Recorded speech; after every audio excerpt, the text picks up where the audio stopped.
তো good evening সবাইকে।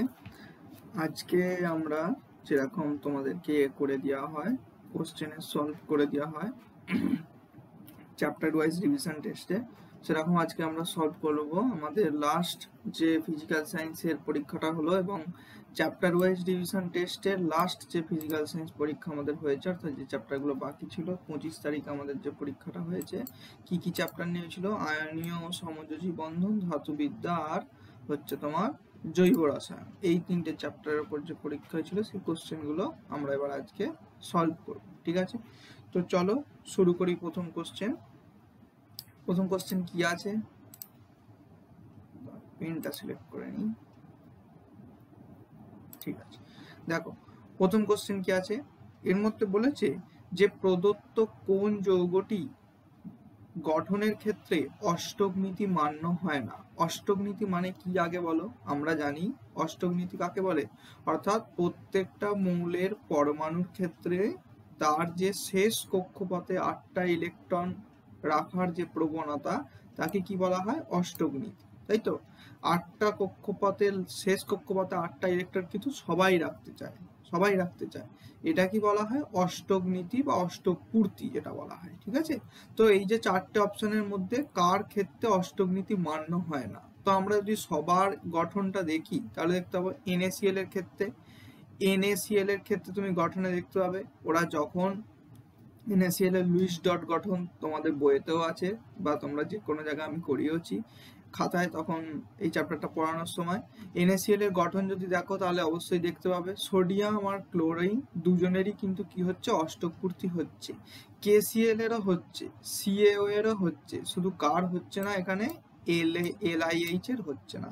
তো এটা হচ্ছে তোমার সঠিক উত্তর কি হবে? LiH। তাহলে LiH এর কেন হচ্ছে না এবার আমরা গঠনটা দেখে নিই। তাই দেখো LiH এর গঠনটা দেখো, ভালো করে দেখো।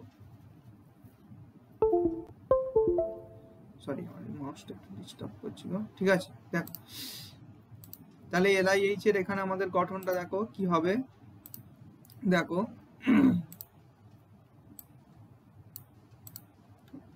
দেখো লিথিয়ামের ক্ষেত্রে গঠনটা দেখো। লিথিয়ামের তোমার হাতে গাঁট গোনো, আমি যেমন তোমাদের প্রথম 20টা মৌল যেভাবে মুখস্থ করেছি, হা হি লি, ঠিক আছে? লিথিয়াম কোথায় আছে? তাহলে 3-এ। তাহলে কটা পরমাণু থাকবে? 1টা 2টো 3টে, তাহলে 3টে পরমাণু থাকবে। নর্মাল পরমাণুর মতো প্রথম কক্ষপথে অবশ্যই এর 2টো পরমাণু থাকবে এবং শেষ কক্ষপথে কিন্তু থাকবে 1টা, আর হাইড্রোজেনের তো একটাই থাকে। তাহলে LiH এর লুইস ডট গঠনটা যদি আমরা খুব ভালো করে দেখি তাহলে কি হবে? এর শেষ কক্ষপথে ইলেকট্রনটা কি করবে? এই হাইড্রোজেনকে দিয়ে দেবে, অবশ্যই দেবে। তাহলে হাইড্রোজেনের 2টো হলো, এও খুশি, আর লিথিয়ামের শেষ কক্ষপথের 2টো রইলো, এও খুশি। কিন্তু দেখো এর এই 2টো পরমাণু Li আর H, এই 2টোর ক্ষেত্রেই কিন্তু দেখো শেষ কক্ষপথে 2টো করে হচ্ছে, অর্থাৎ 8টা কিন্তু হচ্ছে না, ঠিক আছে? কিন্তু তুমি বাকিদের ক্ষেত্রে যখনই দেখবে NaCl, KCl বা CaO এর ক্ষেত্রে দেখবে 2টো মৌলের যে কোনো একটার কিন্তু অবশ্যই অষ্টক পূর্তি হচ্ছে। NaCl এর ক্ষেত্রে ক্লোরিনের হবে, KCl এর ক্ষেত্রেও ক্লোরিনের অষ্টক পূর্তি হবে, CaO এর ক্ষেত্রেও অক্সিজেনের অষ্টক পূর্তি হবে, কিন্তু হবে না কার? LiH এর ক্ষেত্রে দেখো এর লিথিয়ামেরও হচ্ছে না, হাইড্রোজেনেরও হচ্ছে না, এর কি দ্বৈত পূর্তি হচ্ছে, মানে 2টো করে হচ্ছে লাস্ট কক্ষপথ। তাই আমরা কি বলবো? LiH এর কি অষ্টক পূর্তি হয় না। এই কোশ্চেন অনেক সময় শর্ট কোশ্চেন এইভাবে দেয় যে এমন একটি যৌগের নাম লেখো যে অষ্টক সূত্র বা অষ্টক নীতি মেনে চলে না, তখন কি হবে? তাহলে সঠিক উত্তর হচ্ছে আমাদের বলো LiH, ঠিক আছে? তাহলে চলো পরেরটায় আসি। পরেরটা কি বলছে? প্রদত্ত কোনটি আয়নীয় যৌগ? এটা তো অত্যন্ত সোজা কোশ্চেন, তা আমরা দেখে বুঝতেই পারবো কোনটা আয়নীয় যৌগ। আমি তোমাদের বারবার বলেছি যার সাথে দেখবে এই ক্লোরিন মহাশয় বসে আছে, এই ক্লোরিন মহাশয় যার সাথে আছে সেই হচ্ছে তোমার হচ্ছে আয়নীয় যৌগ। তো এখানে আবার সমস্যা হচ্ছে HCl ও আছে আর তোমার হচ্ছে ক্লোরিনেও আছে। এটা সব ক্ষেত্রে ক্লোরিনের ওইরকম ভাবে হয় না, তবে ম্যাক্সিমাম ক্ষেত্রে আয়নীয় যৌগের ক্ষেত্রে ক্লোরিনটা কিন্তু থাকে। যেমন NaCl অবশ্যই আয়নীয় যৌগ, সোডিয়াম ক্লোরাইড, তো সেখানে Cl, তো ম্যাক্সিমাম আয়নীয় যৌগের ক্ষেত্রে দেখা যায় যে Cl আছে। কিন্তু আবার এখানে দেখো HCl এ Cl আছে, আবার তোমার MgCl2 এও Cl আছে। তো এখানে তাহলে সঠিক উত্তর কোনটা হবে? তাহলে আমাদের কি করতে হবে এবার? তাহলে সবার লুইস ডট গঠন দেখতে হবে। HCl এর লুইস ডট গঠনটা কিন্তু দেখলে আমরা দেখতে পাবো HCl হচ্ছে সমযোজী যৌগ, ঠিক ঠিক আছে। CH4 মিথেন অবশ্যই সমযোজী যৌগ। CH4 এর তোমার কি হয়, 4টে হাইড্রোজেন ক্লোরিনের সাথে এই তোমার কার্বনের সাথে যুক্ত থাকে। কি রকম হয়, এই যে এরকম হয়, সি এইদিকে একটা এইচ থাকে, এইদিকে একটা এইচ থাকে, এইদিকে একটা এইচ থাকে, আর এইদিকে একটা এইচ থাকে, চারদিকে 4টে এইচ থাকে, হয়েছে। এটা তোমার হচ্ছে CH4 এর 4টে সমযোজী এক বন্ধন দ্বারা যুক্ত থাকে, ঠিক আছে। NH3 অ্যামোনিয়া, এও কিন্তু তোমার হচ্ছে সমযোজী যৌগ, শুধু কে তড়িৎযোজী, MgCl2 এর যদি ডট গঠন দেখো তাহলে আমরা দেখতে পাবো MgCl2 হচ্ছে তোমার তড়িৎযোজী যৌগ, ঠিক আছে। ঠিক আছে, MgCl2 হচ্ছে তড়িৎযোজী যৌগ। MgCl2 এর কি হয় তোমরা এমনি বইতে করাও আছে আর খাতাতেও তখন করানো হয়েছিল, দেখে নেবে। ম্যাগনেসিয়ামের দেখো Mg কি, Mg কতগুলো আছে, হা হি লি বে বো কা নং প্লু নি সো মা, কত হচ্ছে তোমার 12 থেকে 14। তাহলে তোমার হচ্ছে যে এইটা যদি তুমি দেখো লাস্ট কক্ষপথে কতগুলো থাকবে, 14 মানে হচ্ছে 8 9 10, আর এটা তোমার হচ্ছে 4টে,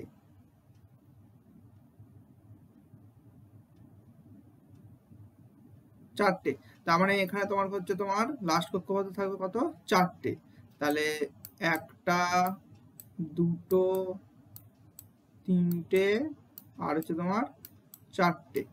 আর ক্লোরিনের কথা, হা হি লি বে বো কা নং প্লু নি সো মা এল সি ফ সা ক। তাহলে ক্লোরিন কতগুলো হচ্ছে 12, 17 মানে লাস্ট কক্ষপথে কতগুলো থাকে বলো, 8 আর 2 এর 10 আর সাথে 17, তাহলে লাস্ট কক্ষপথে 7টা। তাহলে ক্লোরিনের কতগুলো হলে, ক্লোরিনের লাস্ট কক্ষপথে দেখো 7টা আছে, আর এর ঘাটতি কতটা আছে, এর একটা ইলেকট্রনের ঘাটতি আছে। আর তাহলে এই Mg লাস্ট কক্ষপথের যদি তোমার একটা ইলেকট্রন একে দিয়ে দেয় তাহলে কি হলো, এর 8টা হয়ে গেল। আর এদিকের ক্লোরিনেরও লাস্ট কক্ষপথের তোমার হচ্ছে যে একটা ইলেকট্রনের ঘাটতি আছে সেটা যদি একে দিয়ে দেয় তাহলে কি হয়ে গেল, ক্লোরিনের কিন্তু অষ্টক পূর্তি হয়ে গেল।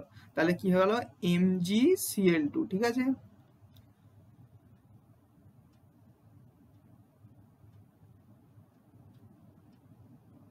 হ্যাঁ 10, ও সরি Mg হচ্ছে 12, হ্যাঁ সরি Mg হচ্ছে 12, হ্যাঁ ভুল বললাম, Mg 12, সরি Mg 12। তাহলে এই দুটো তোমার হচ্ছে থাকবে না, হ্যাঁ সরি, এখানে তোমার হচ্ছে যে তাহলে থাকবে হচ্ছে Mg লাস্ট কক্ষপথে তাহলে কতগুলো থাকবে, Mg লাস্ট কক্ষপথে থাকবে 2টো, 1টা 2টো, এর তোমার 12, তার মানে 2 8 2 হয়েছে। প্রথম কক্ষপথে 2টো, তারপরে 8টা, তারপরে 2টো, তোমরা জানো যেভাবে ডট গঠন হয়।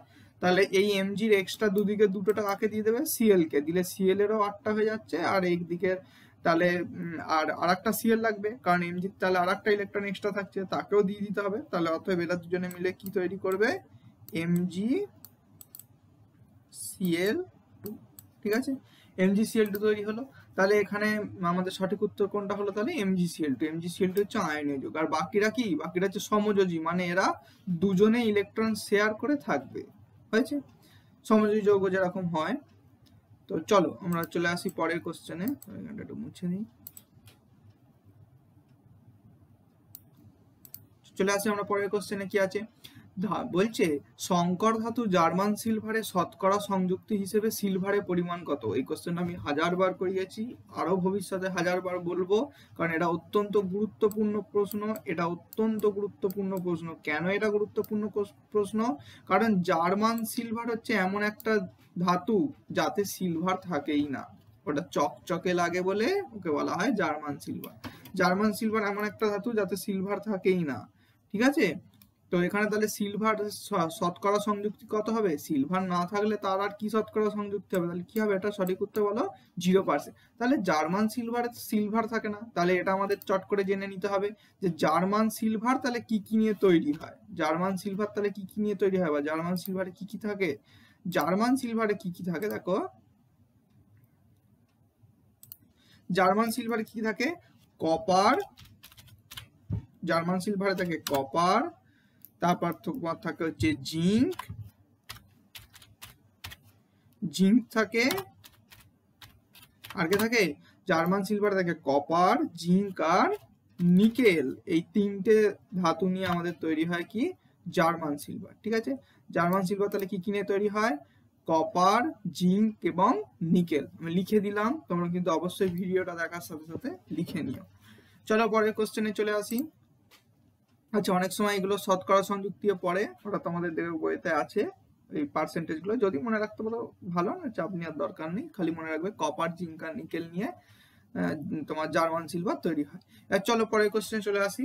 দেখো কি বলছে, ম্যালাকাইট কোন ধাতুর আকরিক। এটা একটুখানি শক্ত কোশ্চেন হয়তো, কারণ এগুলো একটু খুব ভালো করে মনে রাখতে হবে, কারণ অনেক ধাতুর প্রচুর আকরিক আছে, সেগুলো যতটা সম্ভব একটু মনে রাখতে হবে, কারণ এই ধরনের কোশ্চেনগুলো কিন্তু শর্ট কোশ্চেনে দেয়।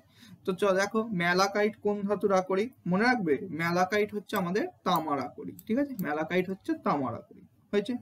চলো পরের কোশ্চেন চলে এসো, কি আছে, কোনটি ইথানল বা অ্যালডিহাইডের কার্যকরী গ্রুপ। এটা তো তোমাদের ইউপ্যাক নাম করার যেখানে যে ছকে বইয়ের শেষে করা আছে, তোমরা সবাই ভট্টাচার্য ব্রাদার্সের বই পড়ো, তোমাদের বইয়ের শেষে যে ইউপ্যাক নামের যে আইইউপিএসি নামের যে তালিকা করা আছে, তার আগেই যেখানে তোমাদের শেখানো আছে কোনটা কিসের গ্রুপ, কার্যকরী গ্রুপের যে একটা সুন্দর ছক করে দিয়েছে, সেখানে তাকালেই একটু বইটা পড়লেই তোমরা জানতে পারবে কি ইথানল বা অ্যালডিহাইডের কার্যকরী গ্রুপ কোনটা, বলো সিঙ্গেল বন্ড সিএইচও হয়েছে। সিঙ্গেল বন্ড সিএইচও হচ্ছে ইথানলের কার্যকরী গ্রুপ। চলো তাহলে পরের কোশ্চেনে চলে আসি। পরের কোশ্চেনে কি আছে, প্রদত্ত কোনটি অসম্পৃক্ত হাইড্রোকার্বন নয়। কোনটি অসম্পৃক্ত হাইড্রোকার্বন নয় বলো। এখানে অসম্পৃক্ত হাইড্রোকার্বন নয় হচ্ছে C2H4, এইটা C2H4। ঠিক আছে, এই C2H4 কে কি বলা হয়, একে বলা হয় অ্যালকিন।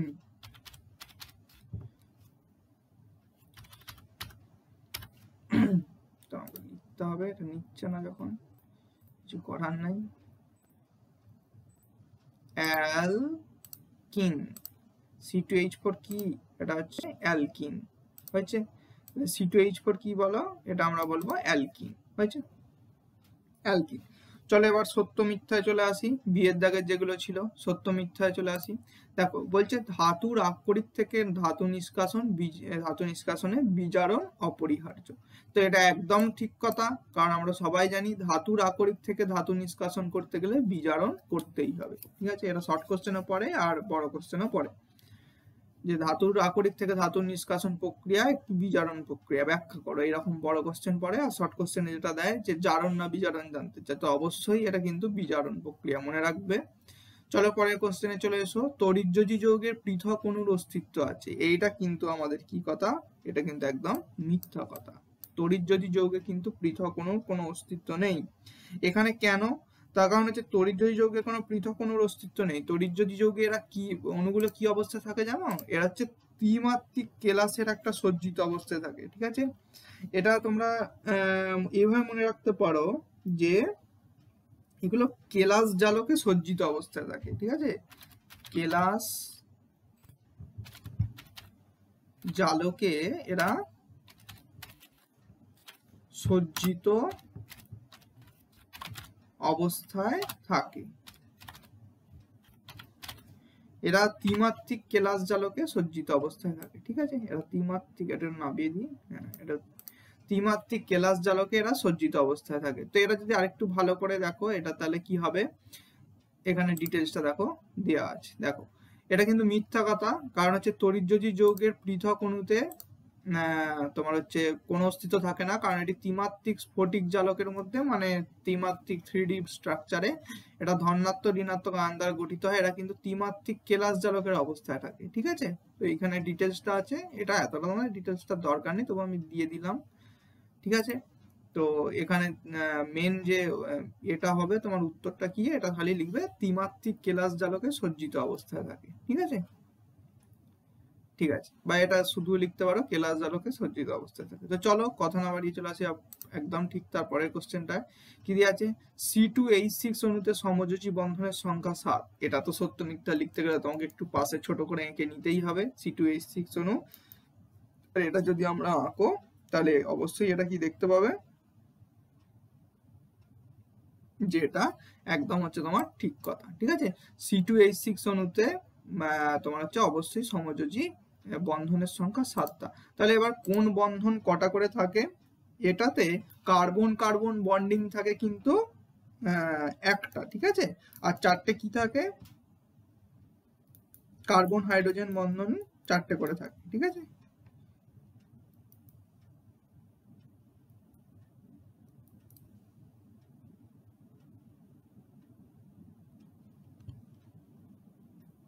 মানে এই জিনিসটা হচ্ছে তোমার এইরকম থাকে। দাঁড়াও এটা একটু আঁকার চেষ্টা করছি, জানি না। এইটা আর কি এরকম থাকে, দেখো কার্বন কার্বন, এরা সমযোজী এক বন্ধন, এগুলো কিন্তু সমযোজী বন্ধন অবশ্যই, ঠিক আছে। সমযোজী এক বন্ধন থাকে আর এর সঙ্গে এরকম 3টে হাইড্রোজেন,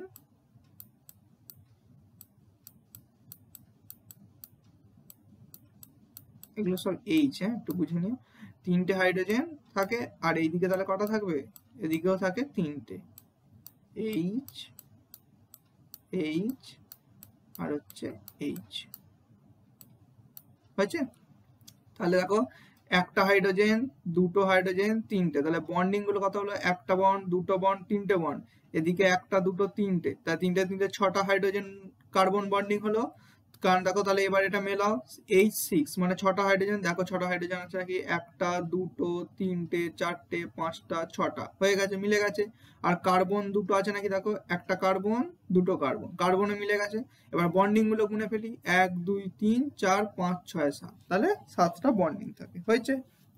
আশা করি বুঝতে পেরেছ, ঠিক আছে। এটা একটু মুছছি, তার কারণ হচ্ছে আমাদের পরের শর্ট কোশ্চেন গুলোর অ্যান্সার পাশে লিখতে হবে, ঠিক আছে।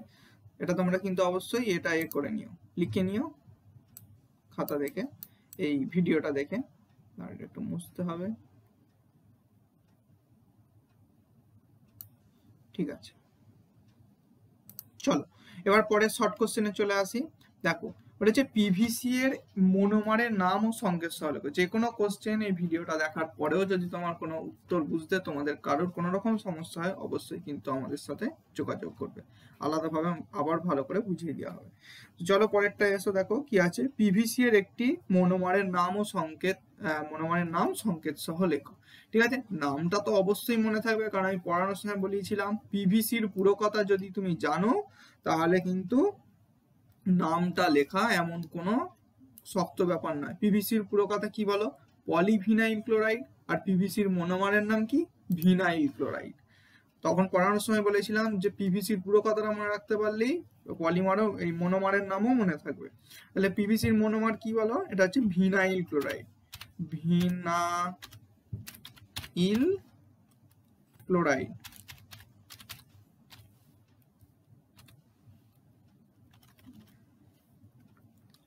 লিখতে হবে, হচ্ছে না, ভিনাইল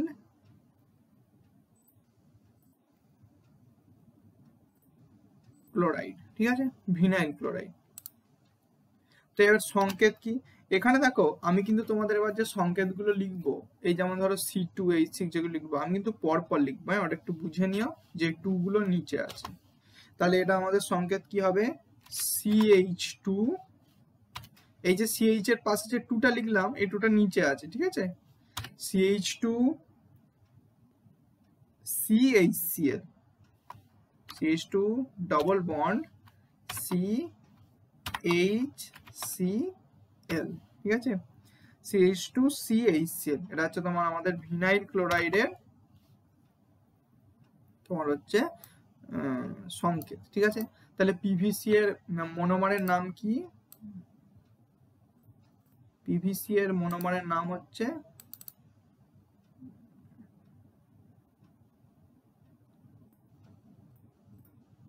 পিভিসি এর মনোমারের নাম হচ্ছে ভিনাইল ক্লোরাইড, যার সংকেত কি বলো, CH2 CHCl, ঠিক আছে। চলো পরের কোশ্চেন চলে আসি, হচ্ছে এলপিজি গ্যাসে, এটা কিন্তু একটু শক্ত কোশ্চেন ছিল কিন্তু খুব ইম্পর্টেন্ট কোশ্চেন। এই পরের কোশ্চেন যেটা আছে আমাদের, এটা কিন্তু খুব ইম্পর্টেন্ট, এটা মনে রাখতে হবে।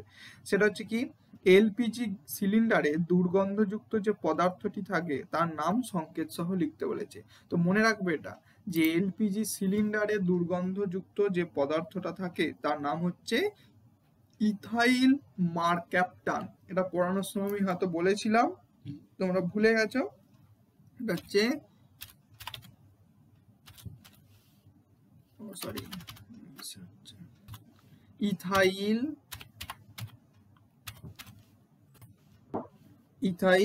মারক্যাপটান, ঠিক আছে, না মারক্যাপটান,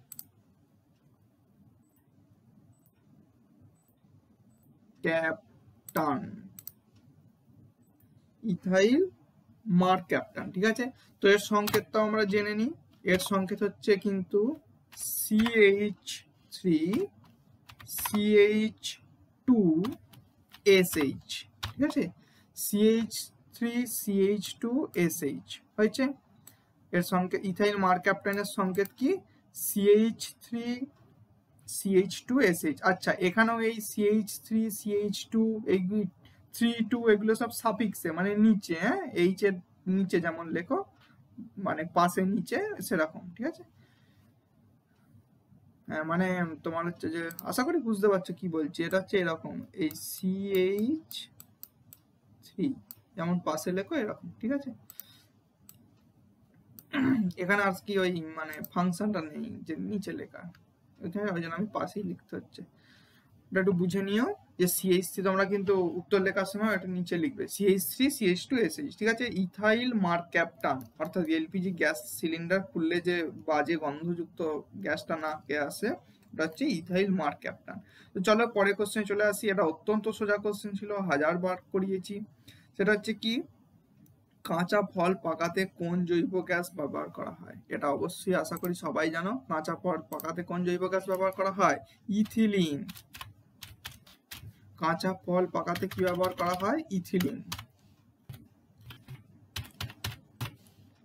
ঠিক আছে। ইথিলিন কাঁচা ফল পাকাতে কি ব্যবহার করা হয় বলো? ইথিলিন হয়েছে। ইথিলিন কাঁচা ফল পাকাতে কোন জৈব গ্যাস ব্যবহার করা হয়? ইথিলিন। তো চলো এর পরের কোশ্চেনে চলে আসি আমরা।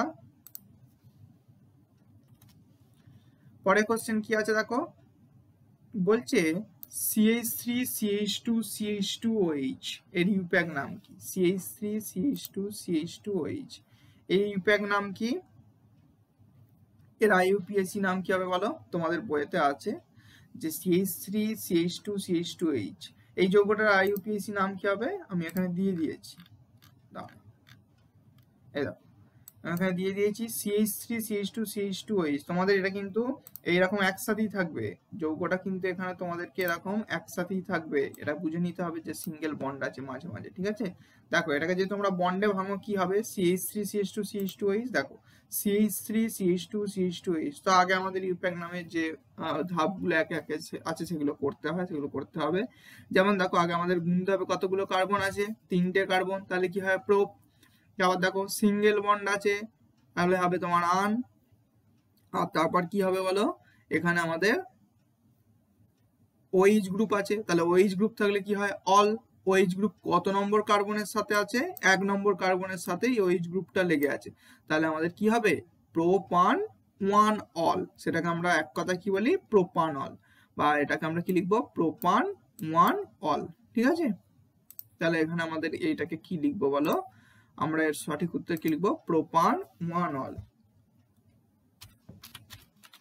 প্রোপান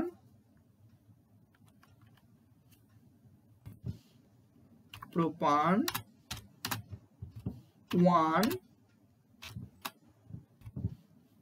অল, ঠিক আছে। প্রোপান 1 অল। সরিয়ে দিই, আচ্ছা এইদিকে সরিয়ে দিই, হ্যাঁ এই কিউআরটার জন্য এত সমস্যা হচ্ছে।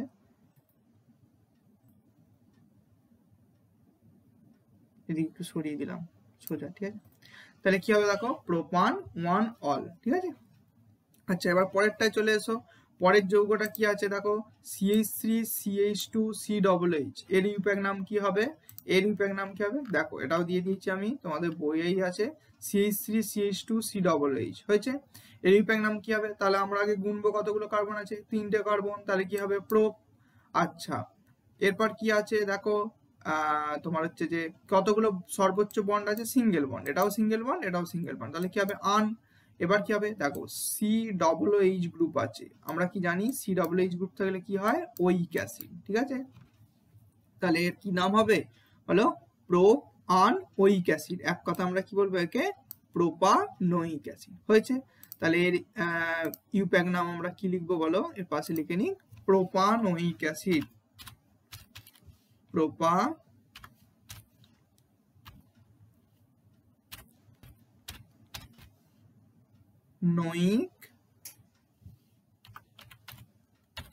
অ্যাসিড, ঠিক আছে। প্রোপানোইক অ্যাসিড, এটা একটু পাশে সরিয়ে দিচ্ছি, বুঝতে পারবেন না নাহলে। ঠিক আছে, প্রোপানোয়িক অ্যাসিড। হ্যাঁ ঠিক আছে, আশা করি বুঝতে পারবে, এটা সোজা। হ্যাঁ, এইটার উত্তর হচ্ছে এইটা, আর এইটার উত্তর হচ্ছে এইটা, হচ্ছে প্রোপানোয়িক অ্যাসিড। তো চলো আমরা চলে আসি ইউপ্যাক নামগুলো হলো, আমি এখানে দিয়েও দিয়েছি, তোমরা অবশ্যই কিন্তু দেখে নেবে। এরপরে চলে আসি, দেখো কি বলেছি, একটি সমযোজী যৌগের উদাহরণ দাও যার জলীয় দ্রবণ তড়িৎ পরিবহন করে। তো এটা কিন্তু অত্যন্তই সোজা, কি হবে, hydrochloric acid, HCl, hydrochloric acid. ঠিক আছে, হাইড্রোক্লোরিক অ্যাসিড হচ্ছে এমন একটা সমযোজী যৌগ, বা হাইড্রোজেন ক্লোরাইড HCl, এটা হচ্ছে এমন একটা সমযোজী যৌগ যার জলীয় দ্রবণ কি করে, তড়িৎ পরিবহন করে। তাহলে সঠিক উত্তর কি হবে, হাইড্রোজেন ক্লোরাইড।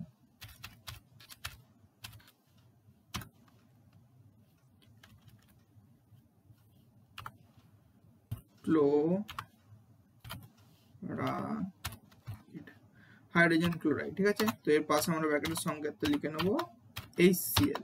আছে হাইড্রোজেন ক্লোরাইড।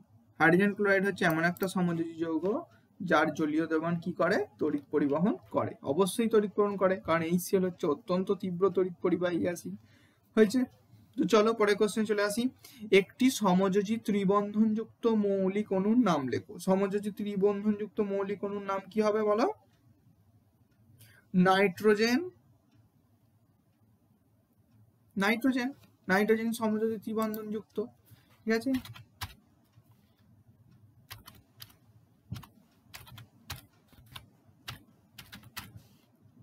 নাইট্রোজেন, ব্র্যাকেট আমরা লিখে নেব কি সংকেতটা। আচ্ছা, এটা কিন্তু লিখবে N2।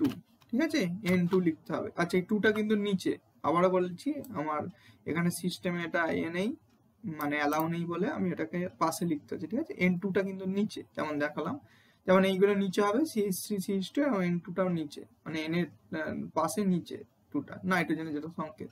তো দেখো নাইট্রোজেন কিন্তু হবে সমযোজী ত্রিবন্ধনযুক্ত, কারণ কি দেখো নাইট্রোজেন, দেখো নাইট্রোজেন কত, নাইট্রোজেনে কত বলো, 7।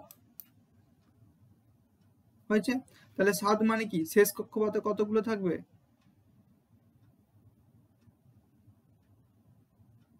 শেষ কক্ষপথে কতগুলো থাকবে বলো, 7 মানে কি 2 5। হয়েছে, তাহলে নাইট্রোজেনের লাস্ট কক্ষপথে কতগুলো থাকবে, তাহলে এই একটা নাইট্রোজেন অণু, এর লাস্ট কক্ষপথে দেখো 1 2 3 4 5। হয়েছে, তাহলে এ কি চাইবে, 8টা করতে, তাই তো।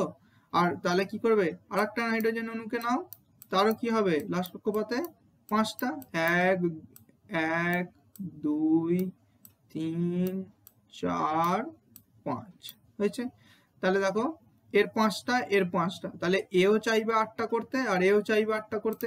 তাহলে কি হবে বলো, বন্ডিংটা তাহলে কিভাবে হবে, তাহলে দেখো এই নাইট্রোজেনে যখন বন্ডিং করবে কি করবে, এই যে এটাকে নিয়ে নিল, তাহলে কত হলো, 1 2 3 4 5 6 7 8, এই নাইট্রোজেনটার অষ্টক পূর্তি হয়ে গেল।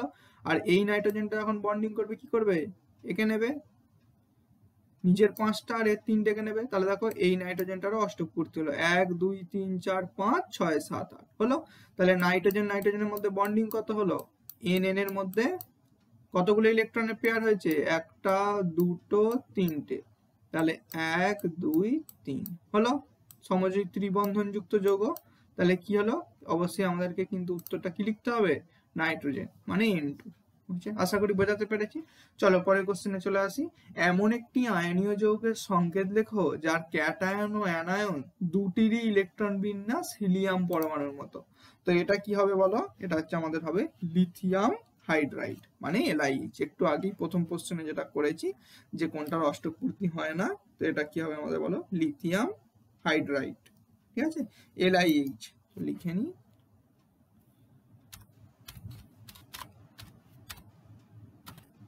Lithium hydride.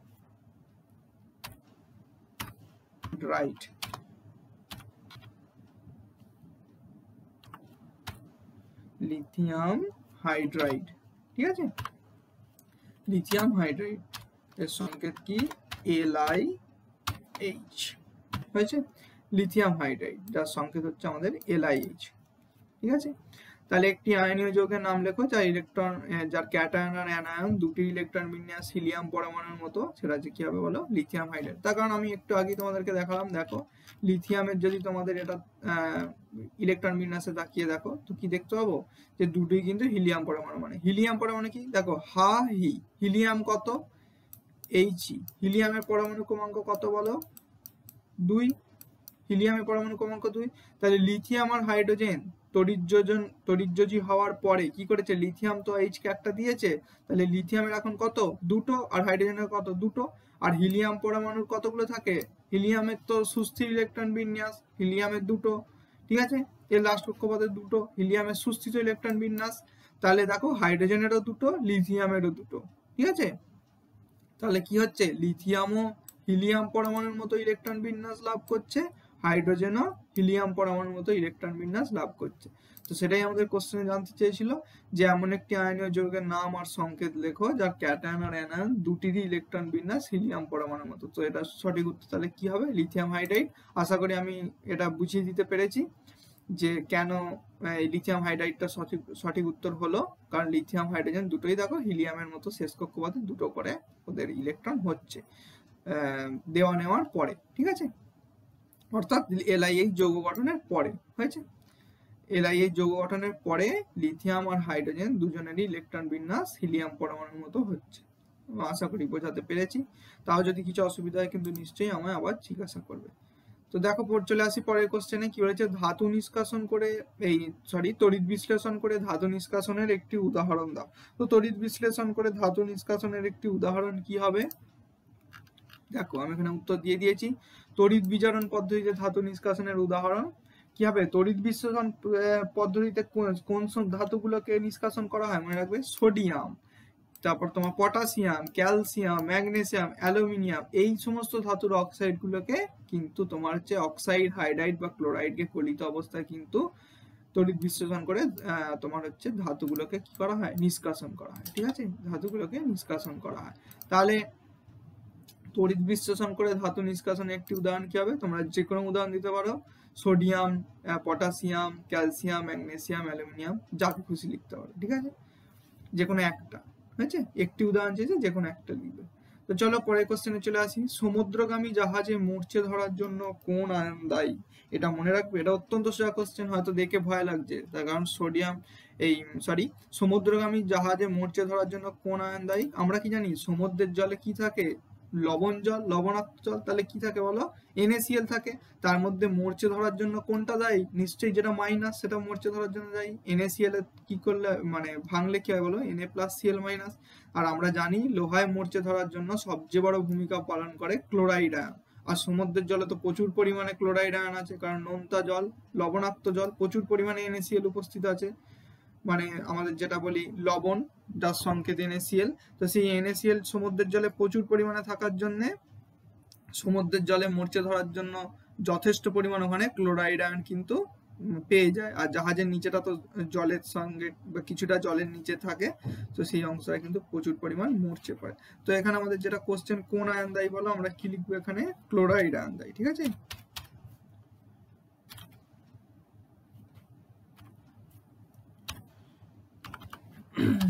ক্লোরাইড আয়ন দায়ী, সংকেত কি বলো, Cl, ঠিক আছে, ক্লোরাইড আয়ন দায়ী, যারা সংকেত কি Cl, হয়েছে। তো চলে এসো, এখানে একটা Cl এরপরে দিয়ে দাও, Cl এর মাথায় একটা মাইনাস হবে, হ্যাঁ, Cl মাইনাস, এই মাইনাসটা মাথায় হবে, ঠিক আছে, বা দাঁড়াও এটা করে দিচ্ছি, মাইনাস দিয়ে দিচ্ছি, এটার মাথাটা এইখানটা মাইনাস হবে, হয়েছে, Cl মাইনাস, ঠিক আছে, করে দিলাম। Cl মাইনাস মানে ক্লোরাইড আয়ন, কারণ NaCl কে ভাঙলে তো Na+Cl মাইনাস হয়, আর এই Cl মাইনাস মানে ক্লোরাইড আয়ন, তাই হচ্ছে যে কোনো জায়গায়, শুধু সমুদ্রের জলে বলে নয়, মরচে ধরার জন্য সবচেয়ে বড় ভূমিকায় ক্লোরাইড আয়নের থাকে। তো আর সমুদ্রের জলে তো প্রচুর পরিমাণে ক্লোরাইড আয়ন থাকে, লবণাক্ত জল, নোনতা হয়, জানো অবশ্যই, নিশ্চয়ই জানো। তো চলো পরের কোশ্চেন চলে আসি, কি বলেছে, কোন ধাতুটি পিতল ও ব্রোঞ্জ এই উভয় ধাতু সংকরেই উপস্থিত থাকে। তো এটা কি মনে রাখবে, মানে এই কোশ্চেনটা বলছে যে এমন একটা ধাতুর নাম লেখো যেটা পিতল আর ব্রোঞ্জ এই দুটো ধাতু সংকরেতেই উপস্থিত থাকে, মানে পিতলেও থাকে আবার ব্রোঞ্জেও থাকে। ঠিক আছে, তো কোন ধাতুটা থাকে তা এই উত্তরটা করতে গেলে আগে আমাদের কি জানতে হবে, পিতলে কি কি ধাতু থাকে আর ব্রোঞ্জ কি কি ধাতু নিয়ে তৈরি হয়। ঠিক আছে, তো আমরা তাহলে এখানে লিখি পিতল। পিতল কি কি নিয়ে তৈরি হয়, পিতল কি কি নিয়ে তৈরি হয় বলো। পিতল হচ্ছে তোমার কপার যার সংকেত কি Cu, এবং কি থাকে পিতলে বলো কপার এবং জিঙ্ক। ঠিক আছে, জিঙ্ক যার সংকেত কি Zn। ঠিক আছে, পিতলে কি কি থাকে কপার এবং জিঙ্ক, কপার আর জিঙ্কের মিশ্র ধাতু নিয়ে হয় পিতল। আর এবার কি লিখবো বলো, আর একটা কি আছে ব্রোঞ্জ। ঠিক আছে,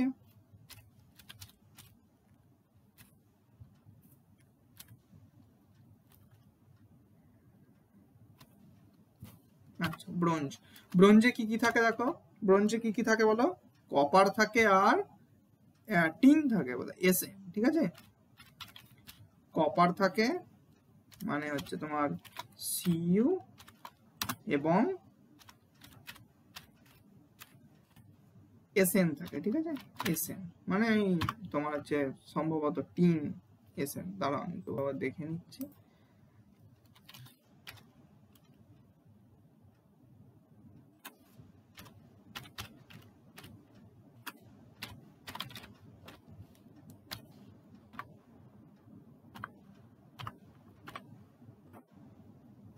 হ্যাঁ, Sn মানে টিন। ঠিক আছে, দেখো বলে দিলাম আমি, Sn হচ্ছে টিন। ঠিক আছে, এখানে লিখে নাও, এটা হচ্ছে টিন।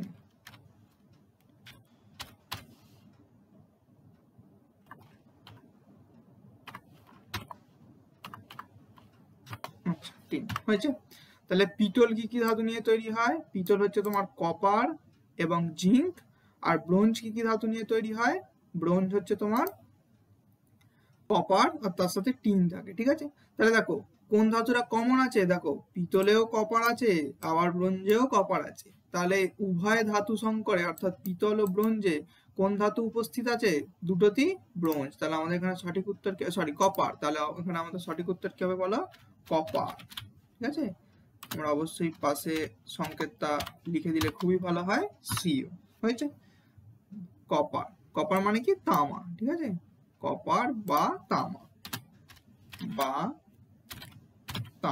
হয়েছে, কপার বা তামা।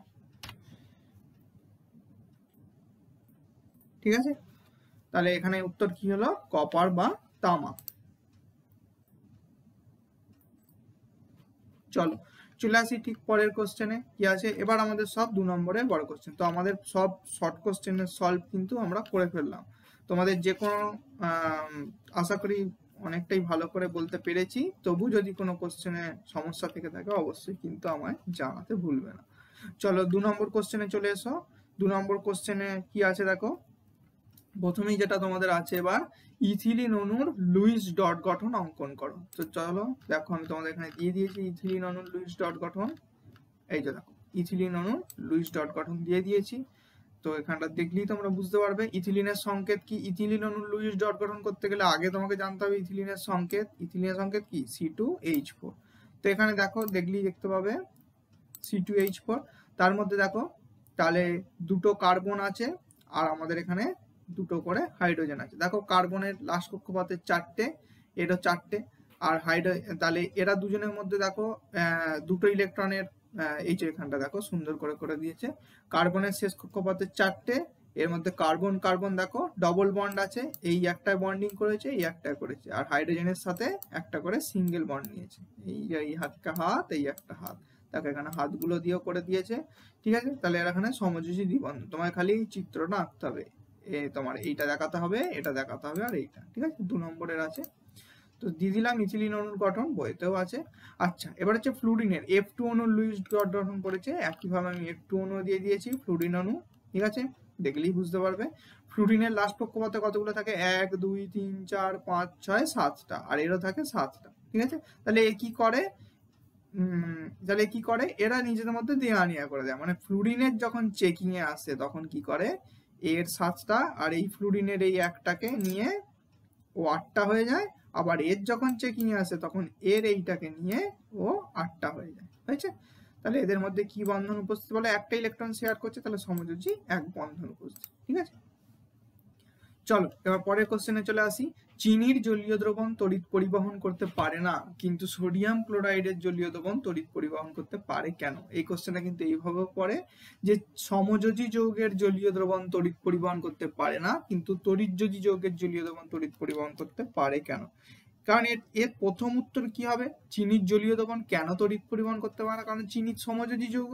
আর সোডিয়াম ক্লোরাইড কেন পারে? কারণ সোডিয়াম ক্লোরাইড তড়িৎযোজী যৌগ। তাহলে এর উত্তরটা একটু ঠিকঠাক ভাবে আমাদের জানতে হবে। দেখো আমি এখানে তোমাদের সেটাও দিয়ে দিয়েছি।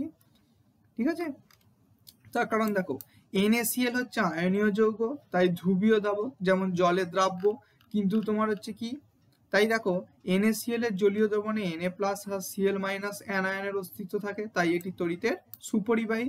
কিন্তু চিনি হচ্ছে সমযোজী যৌগ, তাই এটি ধ্রুবীয় দাবক, জলের সঙ্গে হাইড্রোজেনের বন্ধন সৃষ্টি করতে পারে, তাই জলে দ্রবীভূত হয়ে যায়। হ্যাঁ, জলে দ্রবীভূত হয়ে যায়, কিন্তু কি হয়, এর জলীয় দ্রবণে কোনো আয়ন তৈরি হয় না। NaCl এর জলীয় দ্রবণে কিন্তু দুটো আয়ন তৈরি হচ্ছে, Na+ আর Cl-, কিন্তু চিনি তো হচ্ছে হাইড্রোজেনের সাথে বন্ধন করে ফেলে, তাই এর জলের সাথে কোনো, তোমার জলের জলীয় দ্রবণে এর কোনো আয়ন তৈরি হয় না। ঠিক আছে, সেই জন্যই তো সমযোজী যৌগ, আয়ন তৈরি হলে তো আয়নীয় যৌগ হয়ে যেত, তাই না? ঠিক আছে, তো সেই জন্যই কি হয়, এর জলীয় দ্রবণে কোনো আয়ন তৈরি হয় না, তাই চিনির জলীয় দ্রবণ তড়িতের কুপরিবাহী। ঠিক আছে, আমি তোমাদের অন্য দিনের মতো এই পিডিএফটা আবারও দিয়ে দেবো, তোমরা উত্তরগুলো কিন্তু ভালো করে তৈরি করে নিও। তো ঠিক আছে, চলো পরে কোশ্চেনে চলে আসি। তাহলে এইটা আমাদের হয়ে গেল, এইটাও হয়ে গেল, এইটাও হয়ে গেল। আচ্ছা চলো এবার 2 এর অথবায় চলে আসি। কি দিয়েছে? সোডিয়াম ক্লোরাইডের ক্ষেত্রে আণবিক ওজনের বদলে সাংকেতিক ওজন কথাটি ব্যবহার করা সঙ্গত কেন? বা এটা অনেক সময় এই কোশ্চেনটা এইভাবেও দেয় যে আয়নীয় যৌগদের ক্ষেত্রে আণবিক ওজনের বদলে সাংকেতিক ওজন কথাটা ব্যবহার করা সঙ্গত কেন? তো কেন এটা সঙ্গত, দেখো তার উত্তর দিয়ে দিয়েছি এখানে। দেখো, নির্দিষ্ট সংকেত সম্পন্ন যে কোনো পদার্থের ক্ষেত্রে সংকেত ভর কথাটি প্রযোজ্য, কিন্তু যে সমস্ত পদার্থে অণু স্বতন্ত্র মানে পৃথক অস্তিত্ব আছে তাদের ক্ষেত্রেই কেবল আণবিক ভর শব্দটি যথাযথ। ঠিক আছে, আয়নীয় যৌগের প্রতিটি আয়নও তার চারপাশে নির্দিষ্ট সংখ্যক বিপরীত আধানগ্রস্ত আয়ন দ্বারা ঘেরা থাকে, তাই আয়নগুলি এভাবে ত্রিমাত্রিক তলে সজ্জিত হয়ে নির্দিষ্ট জ্যামিতিক আকারে কঠিন কেলাস গঠন করে। তাই আয়নীয় যৌগের একটি নির্দিষ্ট সংকেত থাকলেও পৃথক অণুর কোনো অস্তিত্ব থাকে না। ঠিক আছে, এখানে উদাহরণ দিয়ে সুন্দর করে সোডিয়াম ক্লোরাইড মানে NaCl এর উদাহরণ দিয়ে এটা করা আছে, তো দেখলেই তোমরা কিন্তু বুঝতে পারবে। চলো আর এটাকে আর বেশি কথা বলছি না, পরের কোশ্চেনে চলে আসছি। দেখো 3 নম্বর কোশ্চেনে কি আছে, জিঙ্ক অক্সাইড থেকে কিভাবে জিঙ্ক ধাতু পাওয়া যায়, বিক্রিয়াটি সমিত সমীকরণ সহ লেখো। ঠিক আছে, তো জিঙ্ক ধাতু থেকে জিঙ্ক কি করে পাওয়া যায়, এটা আমাদের জিঙ্কের কথা কোন পদ্ধতির কথা মাথায় আসবে, কার্বন বিজারণ পদ্ধতির কথা আমাদের মাথায় আসবে। দেখো দিয়ে দিয়েছি, কার্বন বিজারণ পদ্ধতিতে জিঙ্ক নিষ্কাশন। তোমাকে কিন্তু পুরো পদ্ধতিটা লিখতে বলছে না, কোশ্চেনটা ভালো করে পড়বে। এখানে দিচ্ছে জিঙ্ক, সরি কোথায় গেল, এই যে জিঙ্ক অক্সাইড থেকে কিভাবে জিঙ্ক ধাতু পাওয়া যায়। তোমাকে কিন্তু পুরো কার্বন বিজারণ পদ্ধতিটা একবারও লিখতে দিচ্ছে না, কিন্তু কার্বন বিজারণ পদ্ধতিটা না জানলে তুমি এটা লিখতে পারবে না। দেখো কার্বন বিজারণ পদ্ধতিতে কি করা হচ্ছে, কার্বন বিজারণ পদ্ধতিতে এইখানে তোমার হচ্ছে প্রথম ধাপে অর্থাৎ আকরিকের ধাতব অক্সাইডের রূপান্তরে দেখো এখানে জিঙ্ক অক্সাইড তৈরি হচ্ছে, তোমাকে এইখানে লিখতে হবে না। তোমাকে জানতে চাইছে জিঙ্ক অক্সাইডটা যে তৈরি হলো, এবার এই জিঙ্ক অক্সাইডটা থেকে কি করে জিঙ্ক পাবো। ঠিক আছে, তো তোমাকে লিখতে হবে এই কার্বন বিজারণ দ্বারা ধাতু নিষ্কাশন, এইখান থেকে লিখতে হবে। ঠিক আছে, যে উৎপন্ন জিঙ্ক অক্সাইডের সাথে, তাহলে আমরা কোথা থেকে লিখবো, এইখান থেকে লিখবো, যে জিঙ্ক অক্সাইডের সঙ্গে অতিরিক্ত কোকচুর ভালোভাবে মিশিয়ে অগ্নিসহ মাটির তৈরি রিটর্ট বা বক যন্ত্র নিয়ে 1300 থেকে 1400 ডিগ্রি সেন্টিগ্রেড উষ্ণতায় উত্তপ্ত করলে জিঙ্ক অক্সাইড বা ZnO কোক দ্বারা বিজারিত হয়ে ধাতব জিঙ্কে পরিণত হয় এবং কোক জারিত হয়ে কার্বন মনোক্সাইড উৎপন্ন করে। এখানে বিক্রিয়া দিয়ে আছে। এবার উৎপন্ন কার্বন মনোক্সাইডকে বিজারক রূপে কাজ করে, যে বিজারক রূপে কাজ করে জেডেনও কে বিজারিত করে জিঙ্ক নিষ্কাশিত করে। আমাদের কোশ্চেন এটাই ছিল, জেডেনও মানে জিঙ্ক অক্সাইড থেকে কি করে জিঙ্ক প্রস্তুত করা যাবে। ঠিক আছে, একদম সমিত সমীকরণ দিয়ে আছে। তাহলে আমরা কোথা থেকে লিখবো, এইখান থেকে লিখবো। ঠিক আছে, এইখান থেকে লিখবো, আমি ব্র্যাকেট করে দিয়েছি, এইখান থেকে তোমার আমরা এতটা লিখবো। ঠিক আছে, তাও আমি তোমাদের পুরো কার্বন বিজারণ পদ্ধতিটাই দিয়ে দিচ্ছি, কারণ যদি বাই চান্স পরীক্ষায় পড়ে যে কার্বন বিজারণ পদ্ধতি লেখো। ঠিক আছে, সেই জন্য পুরোটাই দিয়ে দিয়েছি। ঠিক আছে, আমরা তাহলে এখান থেকে লিখবো যে জিঙ্ক অক্সাইড তৈরি হওয়ার পর থেকে লিখবো যে জিঙ্ক অক্সাইড থেকে আবার কি করে জিঙ্ক পাবো, সেইটুকুটা লিখবো। এই আগের এই পার্টটা লিখবো না। ঠিক আছে, এই পার্টটা লিখবো না, কিন্তু যদি তোমাদের কার্বন বিজারণ পদ্ধতি 3 নম্বরে দিয়ে দেয়, তাই আমি তোমাদেরকে পুরো কার্বন বিজারণ পদ্ধতিটাই কিন্তু দিয়ে দিয়েছি। ঠিক আছে, এখানে মুছে দিই, এখানে কিন্তু লিখবো না।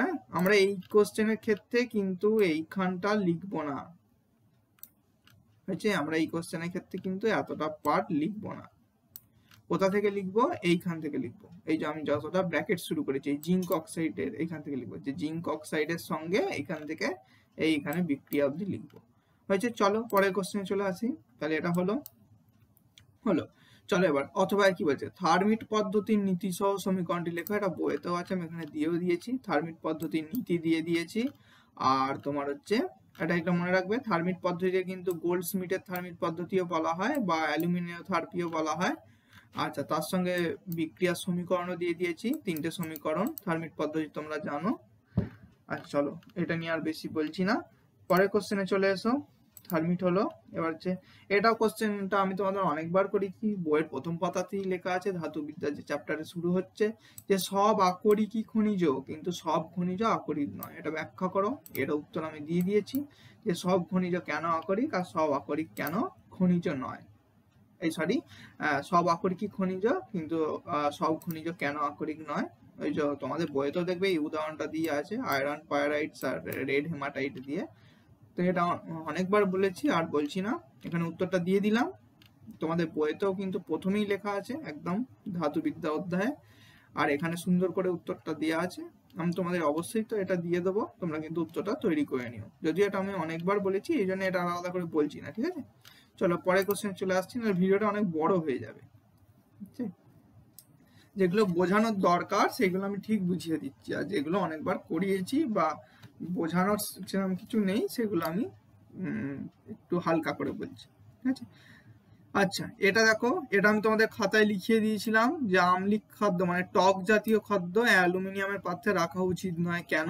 ঠিক আছে, এটা আমি তোমাদের খাতায় লিখিয়ে দিয়েছিলাম, আমি উত্তরে দিয়ে দিয়েছি। এটা অনেক সময় অ্যালুমিনিয়াম না দিয়ে জিঙ্ক দিয়েও দেয়, তোমার হ্যাঁ জিঙ্ক দিয়েও দেয়, যে অ্যালুমিনিয়ামের টক জাতীয় খাদ্য মানে আচার জাতীয় খাদ্য, মানে আম্লিক জাতীয় খাদ্য বা টক জাতীয় খাদ্য কেন অ্যালুমিনিয়াম বা জিঙ্কের পাত্রে রাখা কেন উচিত নয়। ঠিক আছে, দেখো এখানে দিয়ে দিয়েছি, টক জাতীয় ফল বা আচারের বিভিন্ন জৈবিক অ্যাসিড থাকে, কেন উচিত না, কারণ টক জাতীয় খাদ্যে বা ফল বা আচারে হচ্ছে বিভিন্ন ধরনের জৈবিক অ্যাসিড থাকে, যেমন ভিনিগার বা অ্যাসিটিক অ্যাসিড, সাইট্রিক অ্যাসিড। ঠিক আছে, টার্টারিক অ্যাসিড কিসে থাকে বলো, তেঁতুলে থাকে টার্টারিক অ্যাসিড। ঠিক আছে, এগুলোর উপস্থিতি থাকে। এই জন্য জিঙ্ক বা এবার কি হবে তাহলে, জিঙ্ক বা অ্যালুমিনিয়ামের পাত্রে যদি এগুলোকে রাখো, তাহলে এই জৈব অ্যাসিড গুলো মানে অ্যাসিটিক অ্যাসিড, সাইট্রিক অ্যাসিড বা টার্টারিক অ্যাসিড গুলো তো জৈব অ্যাসিড, এই জৈব অ্যাসিড গুলো কি হবে, জেডেন আর এল এর সাথে বিক্রিয়া করে এর অনেকগুলো লবণ তৈরি করে দেবে। এবার এই যে লবণগুলো তৈরি করবে না, এই লবণগুলো হচ্ছে তোমার মানুষের শরীরের পক্ষে মানে আমাদের শরীরের পক্ষে অত্যন্ত ক্ষতিকারক, পেটের পক্ষে এগুলো একদমই হজম হয় না, আর পেটে যে ইনফেকশন তৈরি করে দেয়, প্রচন্ড পেটের যন্ত্রণা হবে কিন্তু। ঠিক আছে, তো এগুলো একদমই অ্যালুমিনিয়াম বা জিঙ্কের পাত্রে টক জাতীয় খাদ্য রাখা উচিত নয়।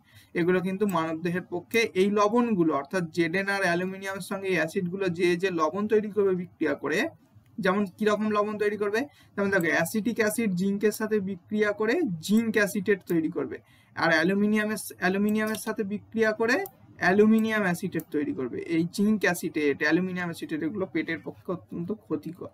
ঠিক আছে, এখানে বিক্রিয়াও দেওয়া আছে, বিক্রিয়াগুলো যদি মনে রাখা সম্ভব না হয় লেখার দরকার নেই, তুমি এতটা অবধি লিখলেই যথেষ্ট। হয়েছে, তো এটা হয়ে গেল। এবার চলে এসো পরের কোশ্চেনে, ডিনেচার স্পিরিট বা মেথিলেটেড স্পিরিট কি, এর একটি ব্যবহার লেখো। এটাও তোমাদের বইতে আছে, ডিনেচার স্পিরিট কি আর মেথিলেটেড স্পিরিট কি। দেখো মেথিলেটেড স্পিরিট কি, আর তোমাদের বইতে আগে আছে রেকটিফাইড স্পিরিট, আর তার নিচেই ঠিক দেখবে দিয়ে আছে ডিনেচার স্পিরিট, ঠিক আছে।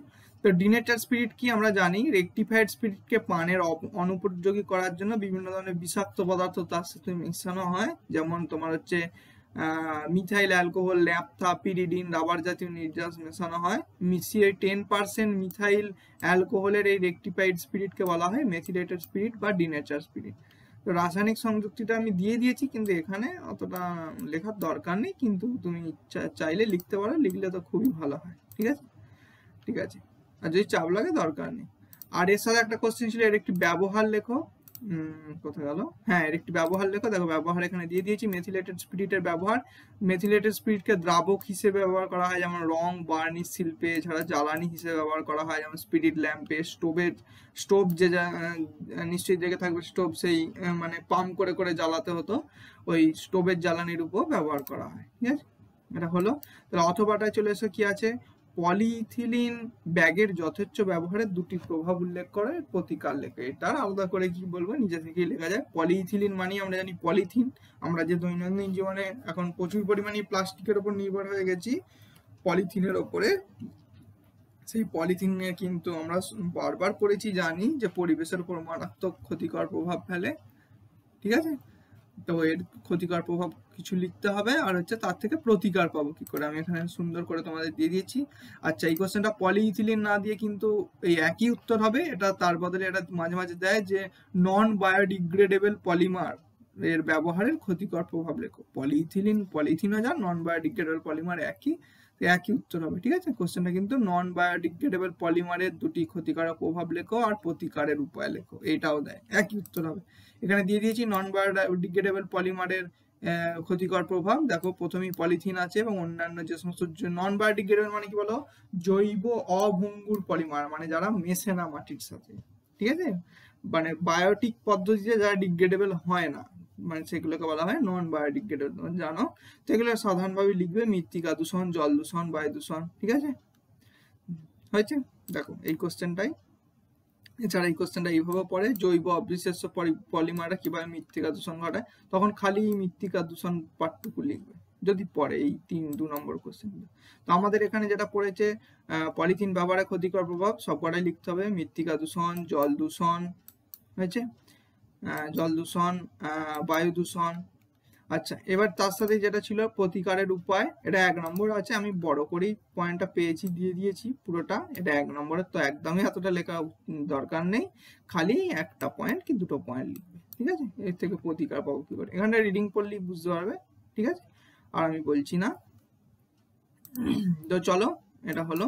এবার 3 নম্বরের আমরা বড় কোশ্চেনে চলে আসবো, ঠিক আছে। 3 নম্বরের তোমাদের কোশ্চেন ছিল বা প্রতিবারই থাকে, সেটা হচ্ছে তোমার 5টা কোশ্চেন, 3 নম্বরের কোশ্চেন গুলো তোমার এতে চলে আসবে, হয়েছে।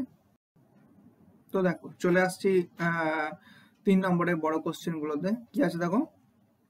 3 নম্বরের প্রথম কোশ্চেনটাই বলছে, অত্যন্ত সোজা কোশ্চেন, কিন্তু একটু পড়লেই এই কোশ্চেন গুলো পারবে। কি বলছে দেখো, এলপিজি আর সিএনজি এর মুখ্য উপাদানগুলির নাম লেখো, আর যানবাহনে জ্বালানি হিসেবে ব্যবহার করলে পেট্রোল ও সিএনজির মধ্যে কোনটি অপেক্ষাকৃত কম বায়ু দূষণ সৃষ্টি করবে, ঠিক আছে। তো দেখো আমরা তার আগে প্রথম কোশ্চেনটা করব, সেটা কি, সিএনজি আর এলপিজি এর মুখ্য উপাদানগুলির নাম লেখো। তো আমরা এখানে লিখবো, আমরা কি জানি সিএনজির মুখ্য মানে প্রধান উপাদান কি বলো, সিএনজি, সিএনজি এর মুখ্য, আচ্ছা পুরোটা লেখার জায়গা নেই, এটা সমান দিয়ে দিচ্ছি, হ্যাঁ সিএনজি সমান লিখছি, সমান মানে হচ্ছে সিএনজি এর মুখ্য উপাদান, মানে এক্ষেত্রে আর কি সিএনজি এর মুখ্য উপাদান কি বলো, সিএনজি এর মুখ্য উপাদান হচ্ছে মিথেন, ঠিক আছে, মিথেন, সিএনজি এর মুখ্য উপাদান হচ্ছে মিথেন। আর এলপিজির মুখ্য উপাদান কি বলো, এলপিজির মুখ্য উপাদান হচ্ছে কি, বিউটেন,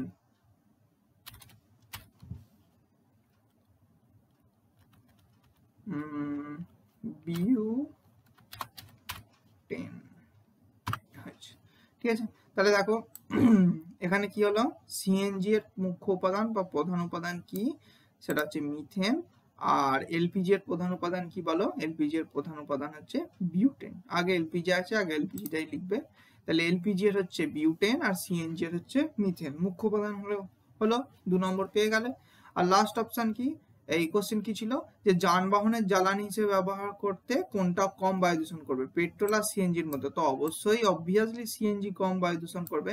কেন কম বায়ু দূষণ করবে? কারণ সিএনজিতে আমরা কি জানি যে কার্বনের পরিমাণটা অনেক কম থাকে, পেট্রোলের তুলনায় কার্বনের পরিমাণ সিএনজিতে অনেক কম থাকে, ঠিক আছে?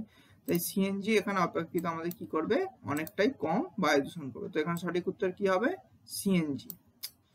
বড় হয়ে যাচ্ছে, ছোট এখানে আছে তোমার কোনটা কমবে বলো, সিএনজিটা হচ্ছে অনেকটাই কম বায়ু দূষণ করবে, ঠিক আছে? কারণ কার্বনের পরিমাণ অত্যন্ত কম থাকে। এখানে কি লিখবে যে কার্বনের পরিমাণ অত্যন্ত কম থাকার জন্য সিএনজি অপেক্ষাকৃত পেট্রোলের তুলনায় অনেক কম বায়ু দূষণ করে, ঠিক আছে? তাহলে এটা হয়ে গেল।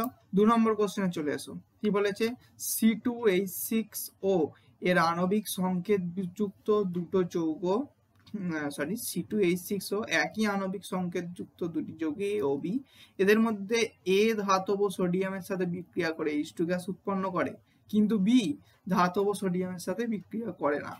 এ ও বি যৌগগুলির গঠনগত সংকেত লেখো। আর তার সাথে একটা কোশ্চেন দিয়েছে A এর সঙ্গে ধাতব সোডিয়ামের বিক্রিয়াটি লেখো, ঠিক আছে? এই ধরনের কোশ্চেন কিন্তু পড়বে, এগুলো হয়তো একটু শক্ত কোশ্চেন, কিন্তু এই কোশ্চেন গুলো পড়বে, ঠিক আছে? দেখো এর উত্তর দিয়ে দিয়েছি, সেটা কি দেখো এখানে কি বলেছে, C2H6O একই আণবিক সংকেত যুক্ত দুটো যৌগ A আর B। তাহলে দেখো অ্যালকোহল ও ইথারের সাধারণ সংকেত কি, CnH2n+2 ও এখানে এনস মান তাহলে যদি 2 হয় তাহলে কি হবে, আমাদের যেটা পড়েছে সেটা পেয়ে যাব, অর্থাৎ C2H6O। দেখো C2H6O, সুতরাং এই C2H6O এই যৌগটা কি, যৌগটি হলো অ্যালকোহল বা ইথার। অ্যালকোহলও হতে পারে, ইথারও হতে পারে, ঠিক আছে? আর দুটো তো একই জিনিস, অ্যালকোহল ইথার তো একই জিনিস, ঠিক আছে? তাহলে এটা তোমার হচ্ছে অ্যালকোহল বা ইথার, মানে একই গ্রুপের জিনিস। তাহলে কি বলো, তাহলে যৌগটা কি হতে পারে, অ্যালকোহল হতে পারে, ইথারও হতে পারে, ঠিক আছে? তাহলে দেখো C2H6O আণবিক সংকেত বিশিষ্ট দুটি সমবায়ক কি কি হবে, একটা হবে C3CH2H মানে ইথাইল অ্যালকোহল, আর একটা কি হবে CH3OCH3 মানে ডাইমিথাইল ইথার। তাহলে এ যেটাকে বলা হচ্ছে এ তাহলে সমবায় ধাতব, আর কি বলছে দেখো, বলছে এ ধাতব সোডিয়ামের সাথে বিক্রিয়ায় H2 গ্যাস উৎপন্ন করে। তাহলে কি হবে, এ যে যৌগটা সে ধাতব সোডিয়ামের সাথে বিক্রিয়া করে H2 গ্যাস মুক্ত করে, অথচ বি কিন্তু করে না। তারপরের লাইনে বলছে বি কিন্তু ধাতব সোডিয়ামের সাথে বিক্রিয়া করে না, অথচ দেখো বি করে না। অর্থাৎ কি হবে, অর্থাৎ তাহলে দেখো এ যৌগটি কি, এ যৌগটি হচ্ছে ইথাইল অ্যালকোহল। কারণ আমরা কি জানি, ইথাইল অ্যালকোহল সোডিয়ামের সাথে বিক্রিয়া করে হাইড্রোজেন গ্যাস উৎপন্ন করে। কিন্তু বি যৌগটা কি, বি যৌগটা হচ্ছে ডাইমিথাইল ইথার। তাহলে এখানে যে দুটো যৌগ উৎপন্ন হয়েছিল, অর্থাৎ ইথাইল অ্যালকোহল এইটা আর হচ্ছে ডাইমিথাইল ইথার, এই যে দুটো যৌগ অর্থাৎ C3CH2O আর হচ্ছে এইটা CH3OCH3, এর মধ্যে কোনটা এ আর কোনটা বি, এই দুটোর মধ্যে দেখো এ হচ্ছে এইটা CH3CH2OH অর্থাৎ ইথাইল অ্যালকোহল। কারণ কি, কারণ এখানে কোশ্চেনে বলেইছে যে এ কি করে, এ সোডিয়ামের সাথে বিক্রিয়া করে হাইড্রোজেন গ্যাস উৎপন্ন করে।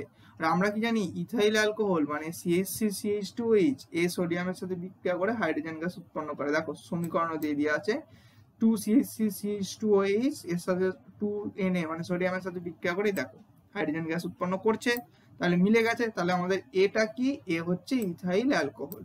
আর বি যৌগটা কি, বি অবশ্যই হচ্ছে এইটা, মানে হচ্ছে CH3CH2OH, দেখো মানে ডাইমিথাইল ইথার। বোঝা গেছে, যে CH3CH2OH ডাইমিথাইল ইথার। তার কারণ কি, ডাইমিথাইল ইথার কিন্তু সোডিয়ামের সাথে কোনো বিক্রিয়া করে না, ঠিক আছে? এ সোডিয়ামের সাথে কোনো বিক্রিয়া করে না। তাহলে আমাদের দুটো পেয়ে গেলাম উত্তর। তাহলে এ আর বি যৌগ দুটোকে সংকেত লিখতে বলেছিল, গঠনগত সংকেত। তাহলে আমরা এখানে লিখে দিয়েছি এ যৌগ তাহলে কোনটা বলো, এই যে CH3CH2OH, আর বি কোনটা, এইটা CH3OCH3। গঠনগত সংকেত লিখে দিলাম। গঠনগত সংকেত মানে তোমাকে এরকম বন্ড দিয়ে যেমন দুটো সংকেত আছে, সংকেত দুটো লিখতে হবে, ঠিক আছে? হ্যাঁ, এবার দেখো আর তার সাথে একটা কোশ্চেন দেওয়া আছে, সেটা কি দেওয়া আছে দেখো, এর সঙ্গে ধাতব সোডিয়ামের বিক্রিয়াটি লেখো। এর সঙ্গে ধাতব সোডিয়ামের বিক্রিয়া দেখানো আমরা দিয়েই দিয়েছি সংকেত সমেত, অর্থাৎ তোমাকে এই বিক্রিয়াটা লিখে দিতে হবে। তাহলে এই উত্তরটা লিখলে একদম এইখান থেকে এইখান পর্যন্ত তুমি কিন্তু 3-এ 3 পেয়ে যাবে। হয়েছে? চল, 2-এর দাগের হলো। এবার 3-এ অথবাটা দেখো কি বলেছে, মিথেন গ্যাসকে অক্সিজেনের সংস্পর্শে পোড়ালে বা বায়ুতে পোড়ালে, একই কথা, অক্সিজেনে পোড়ালে বা বায়ুতে পোড়ালে কি হবে সমীকরণ সহ লেখো। আর তার সাথে একটা কোশ্চেন দিয়েছে লিন্ডলার অনুঘটক কি। তাহলে আগে প্রথমটা করি, মিথেন গ্যাসকে অক্সিজেনের সংস্পর্শে পোড়ালে কি হবে। দেখো, মিথেন গ্যাসকে যদি আমরা অক্সিজেনের সংস্পর্শে পোড়াই তাহলে কি হবে, দীপ্তিহীন হালকা নীল শিখায় জ্বলে উঠবে এবং কার্বন ডাই অক্সাইড ও জলীয় বাষ্প উৎপন্ন হবে, আর সঙ্গে প্রচুর পরিমাণ তাপ উৎপন্ন হবে। এখানে সমীকরণ দিয়ে আছে হলো এটা, তাহলে তুমি লিখে পেয়ে গেলে 2 নাম্বার। আর তার সাথে একটা ছোট্ট কোশ্চেন দিয়েছে লিন্ডলার অনুঘটক কি। লিন্ডলার অনুঘটকও এখানে দিয়ে দিয়েছি। লিন্ডলার অনুঘটক কি তোমাকে 1 নম্বরের চেয়েছে, তো লিন্ডলার অনুঘটকটাই যে 1 দিয়ে আছে লিন্ডলার অনুঘটকের জন্য, তাহলে খালি এতটা লিখবে, ঠিক আছে, এই নিচেটা লিখতে হবে না। আর যদি লিন্ডলার অনুঘটক 2 নম্বরের দেয় তাহলে পুরোটা লিখতে হবে, ঠিক আছে, এই জন্য আমি পুরোটাই দিয়ে দিয়েছি। দেখো কি লিন্ডলার অনুঘটক, কুইনোলিনের উপস্থিতিতে লেড অ্যাসিটেট যুক্ত, মানে অনুঘটক 20 যাকে বলা হয়, লেড অ্যাসিটেট যুক্ত ক্যালসিয়াম কার্বনেট CaCO3 এর ওপর বিধৃত সূক্ষ্ম প্যালাডিয়াম চূর্ণকে বলা হয় লিন্ডলার অনুঘটক। এটা তোমাদের বইতে আছে, ঠিক আছে, এইটুকু লিখলেই হবে। 1 নম্বর যেহেতু আছে আর 2 নম্বর থাকলে কিন্তু পুরোটা লিখে দেবে একদম এই বিক্রিয়া সমেত। হয়েছে? চলো পরেরটায় চলে এসো। কি আছে, অ্যামালগাম কাকে বলে, এর একটি উদাহরণ আর ব্যবহার লেখো। এটা একটু সোজা ছিল কোশ্চেনটা। দেখো অ্যামালগাম কাকে বলে, আমরা জানি অ্যামালগাম হচ্ছে পারদ সংকর। পারদ সংকর কি বলা হয়, অ্যামালগাম। তো অ্যামালগাম কাকে বলে, কোন ধাতু সংকরের উপর একটি উপাদান, মানে পারদ, একটি উপাদান পারদ, মানে পারদের সংকেত হচ্ছে Hg, আমরা জানি। একটি উপাদান পারদ হলে কোন ধাতু সংকরের একটি উপাদান যদি পারদ হয় তাহলেই সেই ধাতু সংকর কি বলা হয়, অ্যামালগাম। অর্থাৎ কোন ধাতু সংকরের যদি একটা উপাদান পারদ হয় তাহলে তাকে কি বলা হয়, অ্যামালগাম। হয়েছে? হয়ে গেল। আর কি বলেছে, উদাহরণ আর ব্যবহার লিখতে বলেছে। একটি উদাহরণ আর ব্যবহার, দেখো উদাহরণ আর ব্যবহার দুটোই দিয়ে আছে। উদাহরণ কি, যেমন পারদ সংকর বা অ্যামালগাম বিভিন্ন কাজে ব্যবহার করা হয়, যেমন যে রূপা বা পারদ সংকর ধাতু তৈরি করতে, দন্ত চিকিৎসায় ব্যবহৃত হয়, টিনের পারদ সংকরের দর্পণ ব্যবহৃত হয়, এছাড়া জৈব বিচারক ব্যবহৃত হয়, ঠিক আছে। তো তোমরা একবারে এইখান থেকে এতটা পর্যন্ত সুন্দর করে লিখে দিলেই তোমার কিন্তু 3 নম্বর এক্ষেত্রে পেয়ে যাবে। এখানে উদাহরণ আর ব্যবহার একসাথেই করা আছে, তোমার এই 3টে পয়েন্ট কিন্তু লিখে দেবে যেহেতু 2 নাম্বার আছে, ঠিক আছে। এই যে 1+1 আছে ওটা একসাথেই লিখে দেবে, 3টে পয়েন্ট, এই 3টে, ঠিক আছে। তো এটা হলো তাহলে অ্যামালগাম। এবার চলে এসো অথবা কি বলেছে, গ্যালভানাইজেশন কাকে বলে, এর একটি উদ্দেশ্য লেখো। এটা তো মানে একদম ছোটবেলার প্রশ্ন। গ্যালভানাইজেশন কাকে বলে, গ্যালভানাইজেশন কেন করা হয়, গ্যালভানাইজেশন কথাটা শুনলেই কার কথা মনে পড়ে বলো, লোহার উপর মরচে পড়ার কথা মনে পড়ে। আর সেই লোহাকে মরচে পড়ার হাত থেকে বাঁচানোর জন্য তারপর অন্য ধাতুর প্রলেপ চাপানো হয়, সেটা হচ্ছে কাঠ প্রলেপ চাপানো হয় বলো, জিঙ্কের প্রলেপ চাপানো হয়। সেই সিস্টেমটাকে বা সেই প্রক্রিয়াটাকে কি বলা হয়, গ্যালভানাইজেশন বলা হয়। তো দেখো গ্যালভানাইজেশন কাকে বলে, লোহার তৈরি দ্রব্যকে আর্দ্র বায়ুতে মরিচা পড়ার হাত থেকে, অর্থাৎ মরচে পড়ার হাত থেকে রক্ষা করতে, তার উপর হচ্ছে বা আবহাওয়াজনিত ক্ষয় থেকে রক্ষা করতে ওই দ্রব্যের উপর লোহা অপেক্ষা কম সক্রিয় ধাতু জিঙ্কের প্রলেপ দেওয়া হয়। এই পদ্ধতিকে কি বলা হয়, গ্যালভানাইজেশন বা দস্তা লেপন, ঠিক আছে। এর ব্যবহার কি, সংঘাতিত ব্যবহার বলে দিলাম, যে কি উদ্দেশ্যে করা হয় বলো, লোহার তৈরি দ্রব্যকে আর্দ্র বায়ুতে মরিচা পড়ার হাত থেকে রক্ষা করতে অথবা আবহাওয়াজনিত ক্ষয় থেকে রক্ষা করতে গ্যালভানাইজেশন করা হয়। তো এটি তো হয়ে গেল দ্বিতীয় উত্তরটা, যে উদ্দেশ্য কি তাহলে গ্যালভানাইজেশনের উদ্দেশ্য হচ্ছে লোহার তৈরি জিনিসকে মরচের হাত থেকে রক্ষা করার জন্য। বা এটাও লিখতে পারো যে ওই জিঙ্কের প্রলেপ চাপালে জিনিসটা আরেকটু বেশ দেখতে সুন্দর হবে, তাই দেখতে যাতে ভালো হয়, তাহলে দেখতে ভালো হলে কি হবে, বাজারে মূল্য বাড়বে। লোহার জিনিসটার থেকে যদি তাকে জিঙ্কের কোটিং করে চকচকে করে বিক্রি করা হয় তার দামটা একটু বেশি পাওয়া যাবে, যেটা আমরা কিনি ওই গ্যালভানাইজেশন করা চামচগুলোকে বাজার থেকে দেখতে খুব সুন্দর হয়, ঠিক আছে, এই মূল্য বৃদ্ধির জন্য। এর মেন গ্যালভানাইজেশনের উদ্দেশ্য কিন্তু ওই লোহাকে মরচে পড়ার হাত থেকে বা আবহাওয়াজনিত ক্ষয়ের হাত থেকে রক্ষা করার জন্য, ঠিক আছে। চলে এসো পরের কোশ্চেনের সাথে যেটা আছে, সেটা হচ্ছে AIL কে অর্থাৎ অ্যালুমিনিয়ামকে আত্মরক্ষায় সক্ষম ধাতু বলা হয় কেন। অ্যালুমিনিয়ামকে আত্মরক্ষায় সক্ষম ধাতু বলা হয় কেন? দেখো আমি এখানে দিয়ে দিয়েছি অ্যালুমিনিয়ামকে কেন আত্মরক্ষায় সক্ষম ধাতু বলা হয়। তার কারণ শুষ্ক বায়ুর সঙ্গে অ্যালুমিনিয়াম কোনো রকমের বিক্রিয়া করে না। শুষ্ক বায়ুর সঙ্গে অ্যালুমিনিয়াম কোনো বিক্রিয়া করে না, কিন্তু আর্দ্র বায়ুতে অ্যালুমিনিয়াম নির্মিত বস্তুকে যদি খোলা রেখে দেওয়া হয়, অর্থাৎ ভিজে আবহাওয়ায় বা জলের সংস্পর্শে, আর্দ্র বায়ুতে, ঠিক আছে, যদি রেখে দেওয়া হয় তাহলে তার উপর একটি সাদা আস্তরণ পড়ে যায়, তাহলে অ্যালুমিনিয়ামের উপর একটি সাদা আস্তরণ পড়ে যায়। বায়ুতে উপস্থিত জলীয় বাষ্পের সঙ্গে অ্যালুমিনিয়ামের বিক্রিয়ায় উৎপন্ন অ্যালুমিনিয়াম অক্সাইডের পাতলা সূক্ষ্ম সাদা আস্তরণ তৈরি। এই সাদা আস্তরণটা কিসের পরে? অ্যালুমিনিয়াম অক্সাইডের, ঠিক আছে, সাদা আস্তরণ পরে।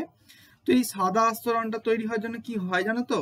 এই আস্তরণটাই ওই ভিতরের অ্যালুমিনিয়ামটাকে কিন্তু বাইরের আবহাওয়ার হাত থেকে রক্ষা করে। এবং এই আস্তরণটা কে তৈরি করেছে? অ্যালুমিনিয়াম নিজেই তৈরি করেছে, আর আর্দ্র বায়ুর অক্সাইডের সাথে বিক্রিয়া করে। সেই জন্য কি বলা হয়, এই জন্য অ্যালুমিনিয়ামকে খোলা বাতাসে রেখে দিলেও কিছুই হয় না। তাই অ্যালুমিনিয়ামকে বলা হয় আত্মরক্ষায় সক্ষম ধাতু। কেন বলা হয়? তার কারণ অ্যালুমিনিয়ামকে যে সাদা অ্যালুমিনিয়াম অক্সাইডের স্তরটা রক্ষা করে, এই অ্যালুমিনিয়াম অক্সাইডের স্তরটা অ্যালুমিনিয়াম নিজেই ভিজে বায়ুতে উপস্থিত বা আর্দ্র বায়ুতে উপস্থিত অক্সাইডের সাথে বিক্রিয়া করে তৈরি করে নেয়, মানে নিজের রক্ষা কবচ নিজেই তৈরি করে। সেই জন্য অ্যালুমিনিয়ামকে বলা হয় আত্মরক্ষায় সক্ষম ধাতু। হয়েছে? তো গ্যালভানাইজেশন হয়ে গেল, তার সাথে পরের কোশ্চেনটাও হয়ে গেল।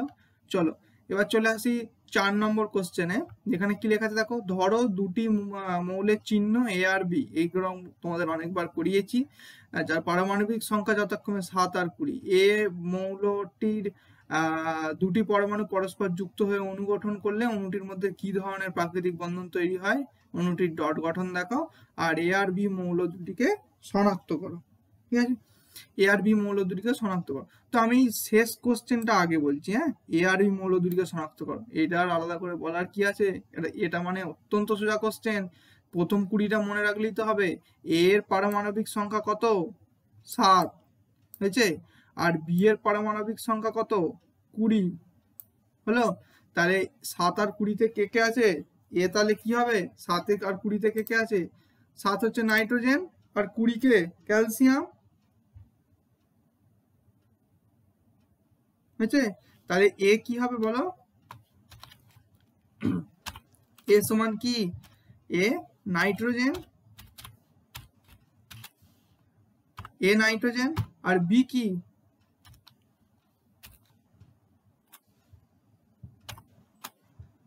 এ হচ্ছে নাইট্রোজেন, আর বি হচ্ছে তোমার কি হবে বলো?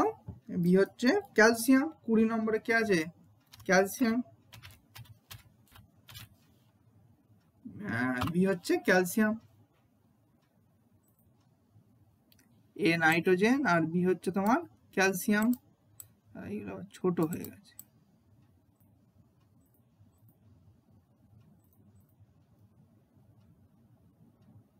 ঠিক আছে। এ নাইট্রোজেন আর বি কি?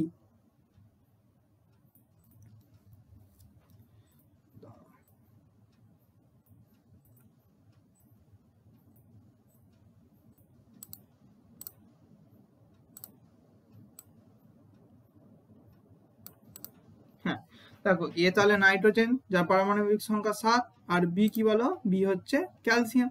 তো চলো এবার তাহলে লাস্ট কোশ্চেনটা, এটা কিন্তু এ আর বি মৌলকে শনাক্ত করতে দেয় না, ঠিক আছে, আমি এটা দিয়েছিলাম যাতে তোমরা সোজাটা করতে পারো, সেই জন্য। কিন্তু অনেকে হয়তো বুঝতে পারেনি কোশ্চেনটা, ঠিক আছে। তো চলো যে মেন কোশ্চেনটা ছিল, অর্থাৎ প্রথম কোশ্চেনটা, তার এটা মুছে দিই দাগ দুটো। প্রথম যে কোশ্চেনটা ছিল, অর্থাৎ দুটো মৌল আছে এ আর বি, যাদের পারমাণবিক সংখ্যা 7 আর 20। মৌলটির দুটি পরমাণু পরস্পর যুক্ত হয়ে যে অণু গঠন করবে, সেই অণুটার মধ্যে কি ধরনের বন্ধন থাকবে আর অণুটির ডট গঠন। দেখো আমি একটু আগে কি বললাম বলতো? এ হচ্ছে নাইট্রোজেন, আর আমি একটু আগে একটা কোশ্চেনের উত্তরে দেখাচ্ছিলাম যে সমযোজী ত্রিবন্ধনের উদাহরণ হচ্ছে নাইট্রোজেন N2, ঠিক আছে।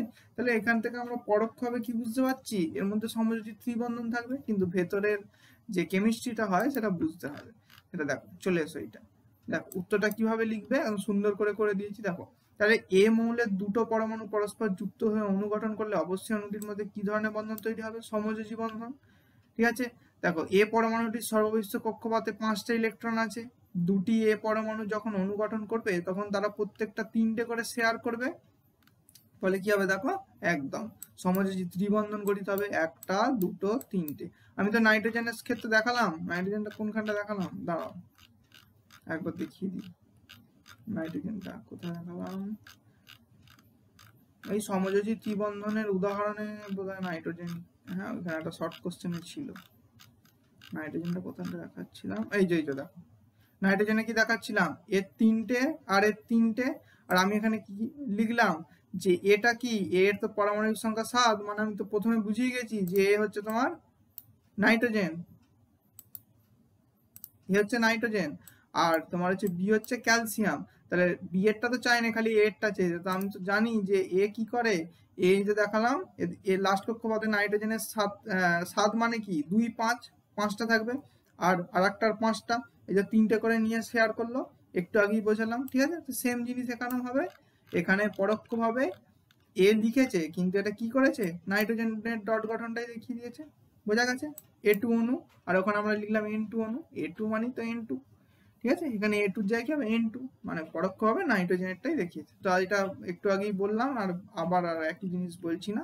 চলো পরের কোশ্চেনে চলে আসি। এটা তাহলে হয়ে গেল।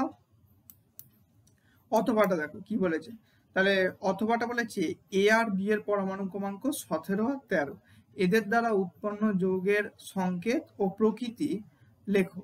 আর বলেছে আয়নীয় যৌগের সমবায়বতা ধর্ম দেখায় না, আয়নীয় যৌগের সমবায়বতা ধর্ম দেখা যায় না কেন, ঠিক আছে। হ্যাঁ দেখো, তাহলে এ আর বি এর পরমাণু ক্রমাঙ্ক বলেছে 7 আর 13, আর এটা আলাদা কোশ্চেন, পরে বলছি লাস্টেরটা, ঠিক আছে। তো এরকম একদম সেম একটা কোশ্চেন আমি তোমাদের করিয়ে দিয়ে দিয়েছি।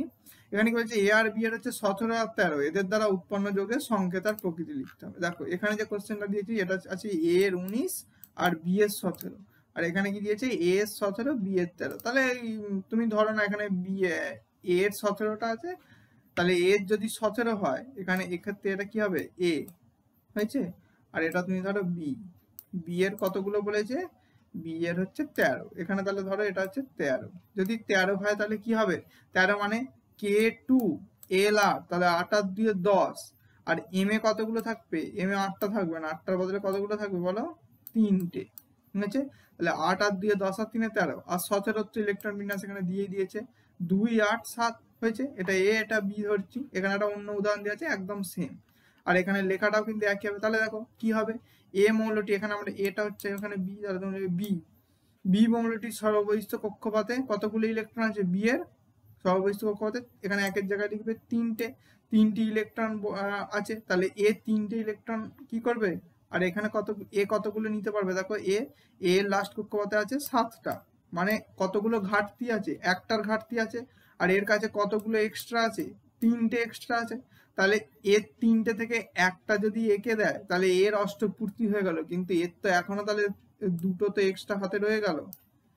হ্যাঁ বুঝতে পারছো আশা করি যেটা বলছি, যে তোমার হচ্ছে যে এ লাস্ট কক্ষপথে আছে 3টে, বি এর লাস্ট কক্ষপথে আছে 3টে, মানে এখানে 13 মানে কি, 13 মানে 2 8 3, যেটা আমি এখানে দেখিয়ে দিয়েছি, দেখো যেখানে এই যে K2 L 8 আর M এর 3টে, ঠিক আছে।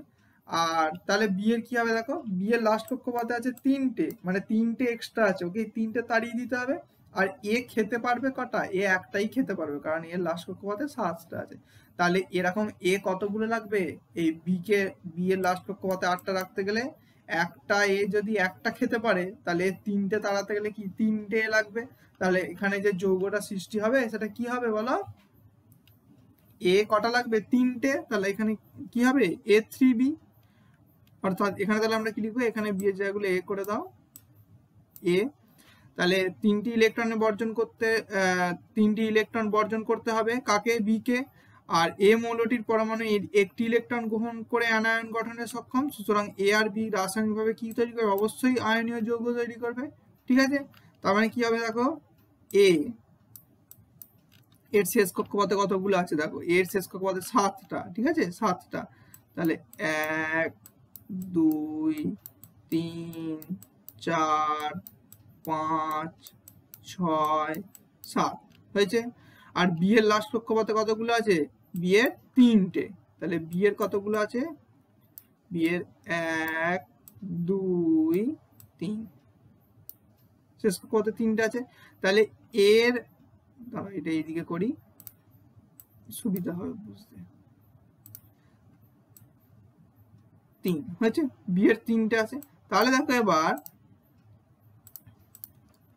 বি তো একটা একে দিয়ে দিল, তাহলে এই এটার তো 8টা হয়ে গেল, এই এটার 8টা হয়ে গেল, কিন্তু বি এর এখনো দুটো বেশি পড়ে আছে। তাহলে এরকম এ আর কতগুলো লাগবে? এরকম এ, তাহলে এইখানেও একটা লাগবে, আর কি এখানেও একটা লাগবে, যাদেরকে দুটো করে দিতে হবে। এই এর ইলেকট্রন বিন্যাস তো কি হবে? এর মতো সেমই হবে, লাস্টে 7টা, আর এরও 7টা, 1 2 3 4 5 6 7, এরও 7টা, আর এরও এরকম 7টা হবে, 1 2 3 4 5 6 7। তাহলে কি হবে বলো এবার? তাহলে কি হবে? এই ইলেকট্রনটাও একে দিয়ে দেবে, এই একটা একে, আর এইটাও কি করবে? একে দিয়ে দেবে। তাহলে কি হবে বলো? বি 3 মাইনাস আর 3a প্লাস, বুঝতে পেরেছো? বি 3 মাইনাস, বি 3টে ছেড়েছে, আর 3a প্লাস মানে 3টে এ একটা করে গ্রহণ করেছে। বোঝা গেছে? তাহলে এরা অবশ্যই তাহলে কি করছে? এই যে একবারে দিয়ে দিচ্ছে মানে এরা অবশ্যই বলো কি করবে? আয়নীয় যৌগ গঠন করবে, আর এর সাথে আয়নীয় যৌগ গঠন করবে। এটাই জানতে চেয়েছিল যে এরা এই যে প্রাকৃতিক ভাবে এই যে এরা কি ধরনের প্রাকৃতিক বন্ধন তৈরি করবে। তাহলে এরা কি ধরনের প্রাকৃতিক বন্ধন তৈরি করবে? এর আয়নীয় বন্ধন তৈরি করবে। আর এর সাথে চেয়েছিল এই অণুটির ইলেকট্রন ডট গঠন দেখাও, যেটা আমি এখানে এঁকে দিলাম ইলেকট্রন ডট গঠন। এটা এবার তোমরা একটু ভালো করে এঁকে নেবে, দিয়ে লাস্টে ওই এর মৌলটা লিখে দেবে। হয়েছে? যেটা করে দিলাম, যেটা হলো। আশা করি এটা বুঝতে পেরেছো। যদি আরো এর পরেও কিছু অসুবিধা থাকে কিন্তু আমাকে বলবে, আমি আবার বলে দেবো। চলো পরের কোশ্চেনে চলে আসি, যেটা হচ্ছে 5 নম্বর কোশ্চেন। 5 নম্বর সরি, আচ্ছা এর অথবা একটা কোশ্চেন ছিল না? হ্যাঁ, আয়নীয় যৌগের সমবায়গত ধর্ম দেখা যায় না কেন? আমি এখানে দিয়ে দিয়েছি, দেখো আয়নীয় যৌগে কেন সমবায়গত ধর্ম দেখা যায় না। আয়নীয় যৌগগুলি সমবায়গত ধর্ম দেখায় না, তার কারণ কি? কারণ এদের বন্ধনের নির্দিষ্ট অভিমুখ থাকে না, অর্থাৎ একটি আণবিক সংকেত একাধিক আয়নীয় যৌগের একাধিক আয়নীয় যৌগের কোনো অস্তিত্ব নেই, সেই জন্য এরা সমবায়গত ধর্ম দেখায় না। ঠিক আছে, চলো পরের কোশ্চেনে চলে আসি। প্রাত্যহিক জীবনে ব্যবহৃত হয় একটি সমযোজী ও একটি তড়িৎযোজী যৌগের নাম লেখো, নাম ও সংকেত লেখো। আচ্ছা, আর তার সাথে দিয়েছে আয়নীয় যৌগের গলনাঙ্ক স্ফুটনাঙ্ক কম হয় কেন? এটা পরে আসছে, আগে প্রথমটা করি। প্রথমটা তো একদমই ঠিক, লো প্রেসার হয়ে গেলে সবাই যেটা খায় কি, আমরা দৈনন্দিন জীবনে বাঁচতে গেলে যেটা ডাক্তারবাবুরা খেতে বলে, কি বলে সকালবেলা? নুন চিনির জল খান। নুন আর চিনি, নুন হচ্ছে আমাদের সমযোজী যৌগ, এই আয়নীয় যৌগ, আর চিনি হচ্ছে কি সমযোজী যৌগ। আমরা একটু আগেই পড়লাম যে চিনির জলীয় দ্রবণ তড়িৎ পরিবহন করতে পারে না, কিন্তু নুনের জলীয় দ্রবণ বা NaCl এর জলীয় দ্রবণ বা সোডিয়াম ক্লোরাইডের জলীয় দ্রবণ তড়িৎ পরিবহন করতে পারে। তো ওর উত্তরটাতেই হয়ে গেল, তখনই আমরা জানতে পেরে গেছিলাম। তো দেখো একটু মাথা খাটালেই কিন্তু এটা তোমরা লিখে ফেলতে পারতে। তাহলে প্রাত্যহিক জীবনে কি কি হবে বলো? সমযোজী যৌগ আর আয়নীয় যৌগ। বলো তাহলে সমযোজী যৌগ কি হবে? চিনি। ঠিক আছে, তাহলে সমযোজী যৌগ কি হবে? চিনি। সমযোজী যৌগ হলো চিনি। এবার তার সাথে শুধু তো চিনি লিখলে হবে না, সংকেতটা চেয়ে লিখে ফেলতে হবে। চিনির সংকেত কি? C12H22O11। এটা তোমরা জানো, সেই সালোক সংশ্লেষের সময় থেকে জীবন বিজ্ঞানে 9 থেকে পড়ে আসছো। সমযোজী যৌগ হচ্ছে চিনি। আচ্ছা, এখানেও কিন্তু আবারও বলছি, এই 12টা 22টা আর 11টা সবাই নিচে, পাশে নিচে। ঠিক আছে, আর আয়নীয় যৌগ কি হবে?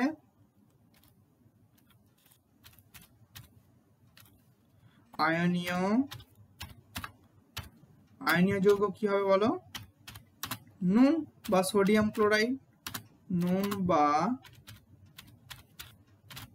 সোডিয়াম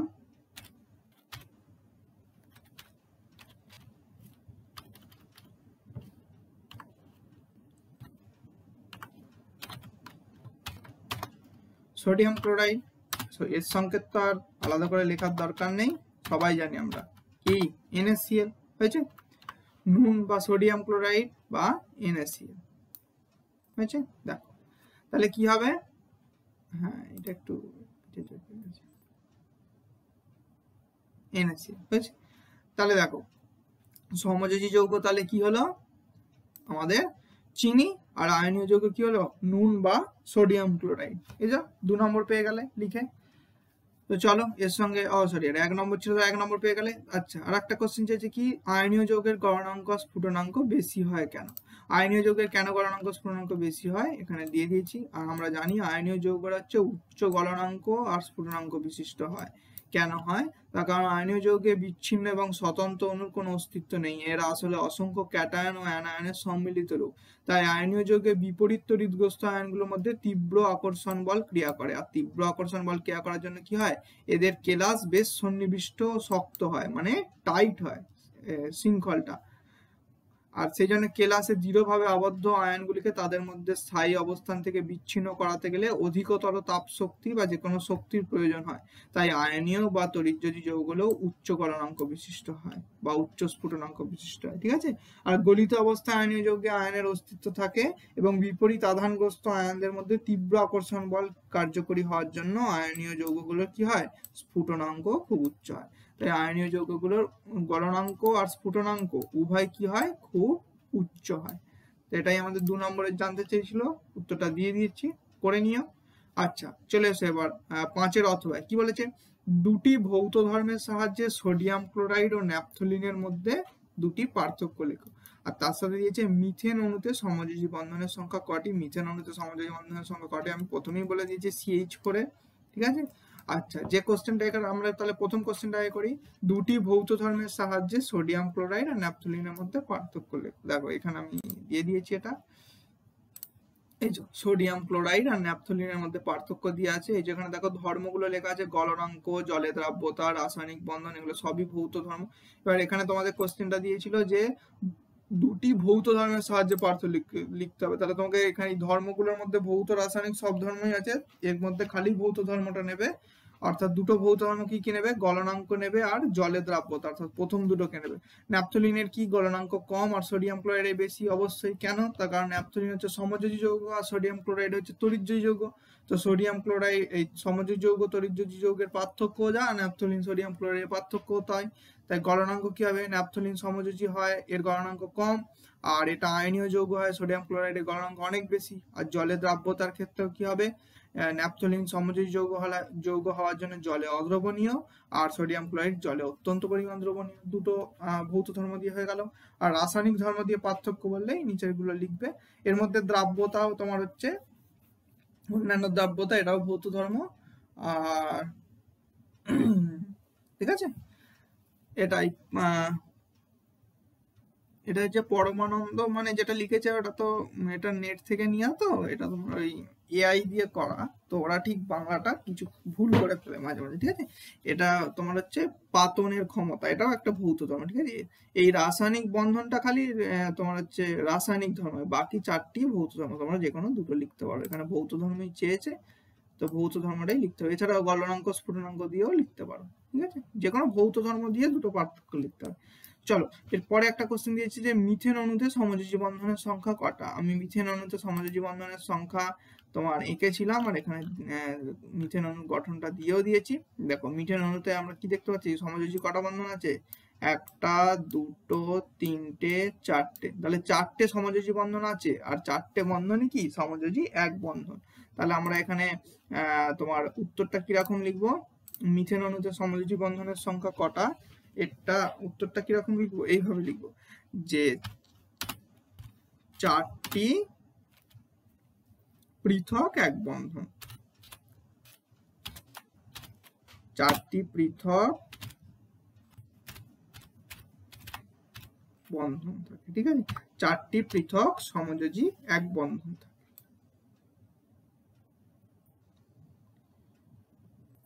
আচ্ছা আমরা লিখে নিই সমযোজী এক বন্ধন, 4টি পৃথক সমযোজী এক বন্ধন থাকে, ঠিক আছে। চারটি পৃথক সমযোজী এক বন্ধন। আর আমি এখানে তোমাদেরকে ডিটেলসটাও দিয়ে দিয়েছি, আমরা দেখতেই পাচ্ছি এখানে সমযোজী বন্ধন চারটে আছে আর চারটি কি সমযোজী এক বন্ধন। ঠিক আছে, তো হয়ে গেল কমপ্লিট সমস্ত কোশ্চেন অ্যানালাইসিস। আশা করি বোঝাতে পেরেছি। এরপরেও যদি কিছু সমস্যা থাকে নিশ্চয়ই আমাকে বলবে, তোমরা অবশ্যই বলবে। সমস্যাগুলো সমাধানের জন্যই তোমাদের কিন্তু আসা এখানে পড়তে। যা সমস্যা হবে অবশ্যই কিন্তু আমাকে বলবে। ঠিক আছে, তো এই কোশ্চেনটা আমাদের লাস্ট কোশ্চেন হয়ে গেল। আর অবশ্যই আমাদের কিন্তু এতে কোচিং সেন্টারে ভর্তি শুরু হয়ে গেছে 26-এর ব্যাচের জন্য, ক্লাস 5 থেকে 10, শুধুমাত্র ওয়েস্ট বেঙ্গল বোর্ডের, সিবিএসসি পড়াই না আমরা। ঠিক আছে, শুধু ওয়েস্ট বেঙ্গল বোর্ডে। ভবিষ্যতে হয়তো পড়ানোর চিন্তা ভাবনা এলে অবশ্যই আমরা জানাবো। তো তোমরা কিন্তু যারা আগামী বছরে 5 থেকে 10-এ যে নতুন সমস্ত ছাত্রছাত্রীরা উঠছে, তোমাদের চেনা জানা থাকলে নিশ্চয়ই, তোমাদের যদি আমাদের পড়ানো ভালো লেগে থাকে, তোমরা অবশ্যই আমাদের কোচিং সেন্টারের নাম কিন্তু রেফার করতে পারো, মানে তাদেরকে বলতে পারো। ঠিক আছে, তো আর কথা বাড়াচ্ছি না, অনেকটাই রাত হয়ে গেছে, তো শেষ করছি আজকে ক্লাস। কেউ যদি সায়েন্স গ্রুপের জন্য কোচিং সেন্টার খোঁজে, কিন্তু অবশ্যই আমাদের সেন্টারের নাম তাকে বলতে পারো। ঠিক আছে, বলবে। ঠিক আছে, তো শেষ করছি আজকে ক্লাস। কেউ যদি চেনা না থাকে কিন্তু অবশ্যই বলো, যদি আমাদের পড়ানো তোমাদের ভালো লেগে থাকে। ঠিক আছে, ঠিক আছে, তাহলে অ্যানালাইসিস পুরো কোশ্চেনটাই করে দিলাম। একটু বড় ভিডিওটা হলো, আসলে ফিজিক্যাল সায়েন্সের টপিক তো একটু ধরে ধরে বুঝিয়ে দিতে হয়। তাও যদি কোনো কোশ্চেন বুঝতে অসুবিধা হয় বা সমস্যা হয়, নিশ্চয়ই কিন্তু আমার সাথে যোগাযোগ করবে। ঠিক আছে, চলো শেষ করলাম আজকে ক্লাস। আমি তোমাদের দুটো পিডিএফই দিয়ে দেবো, কোনো চিন্তা নেই, ভালো করে মন দিয়ে পড়ো। আগামী 3 তারিখ থেকে টেস্ট পরীক্ষা শুরু হচ্ছে। ঠিক আছে, তো শুভরাত্রি সবাইকে, ভালো থেকো, সুস্থ থেকো। শেষ করছি আজকে ক্লাস।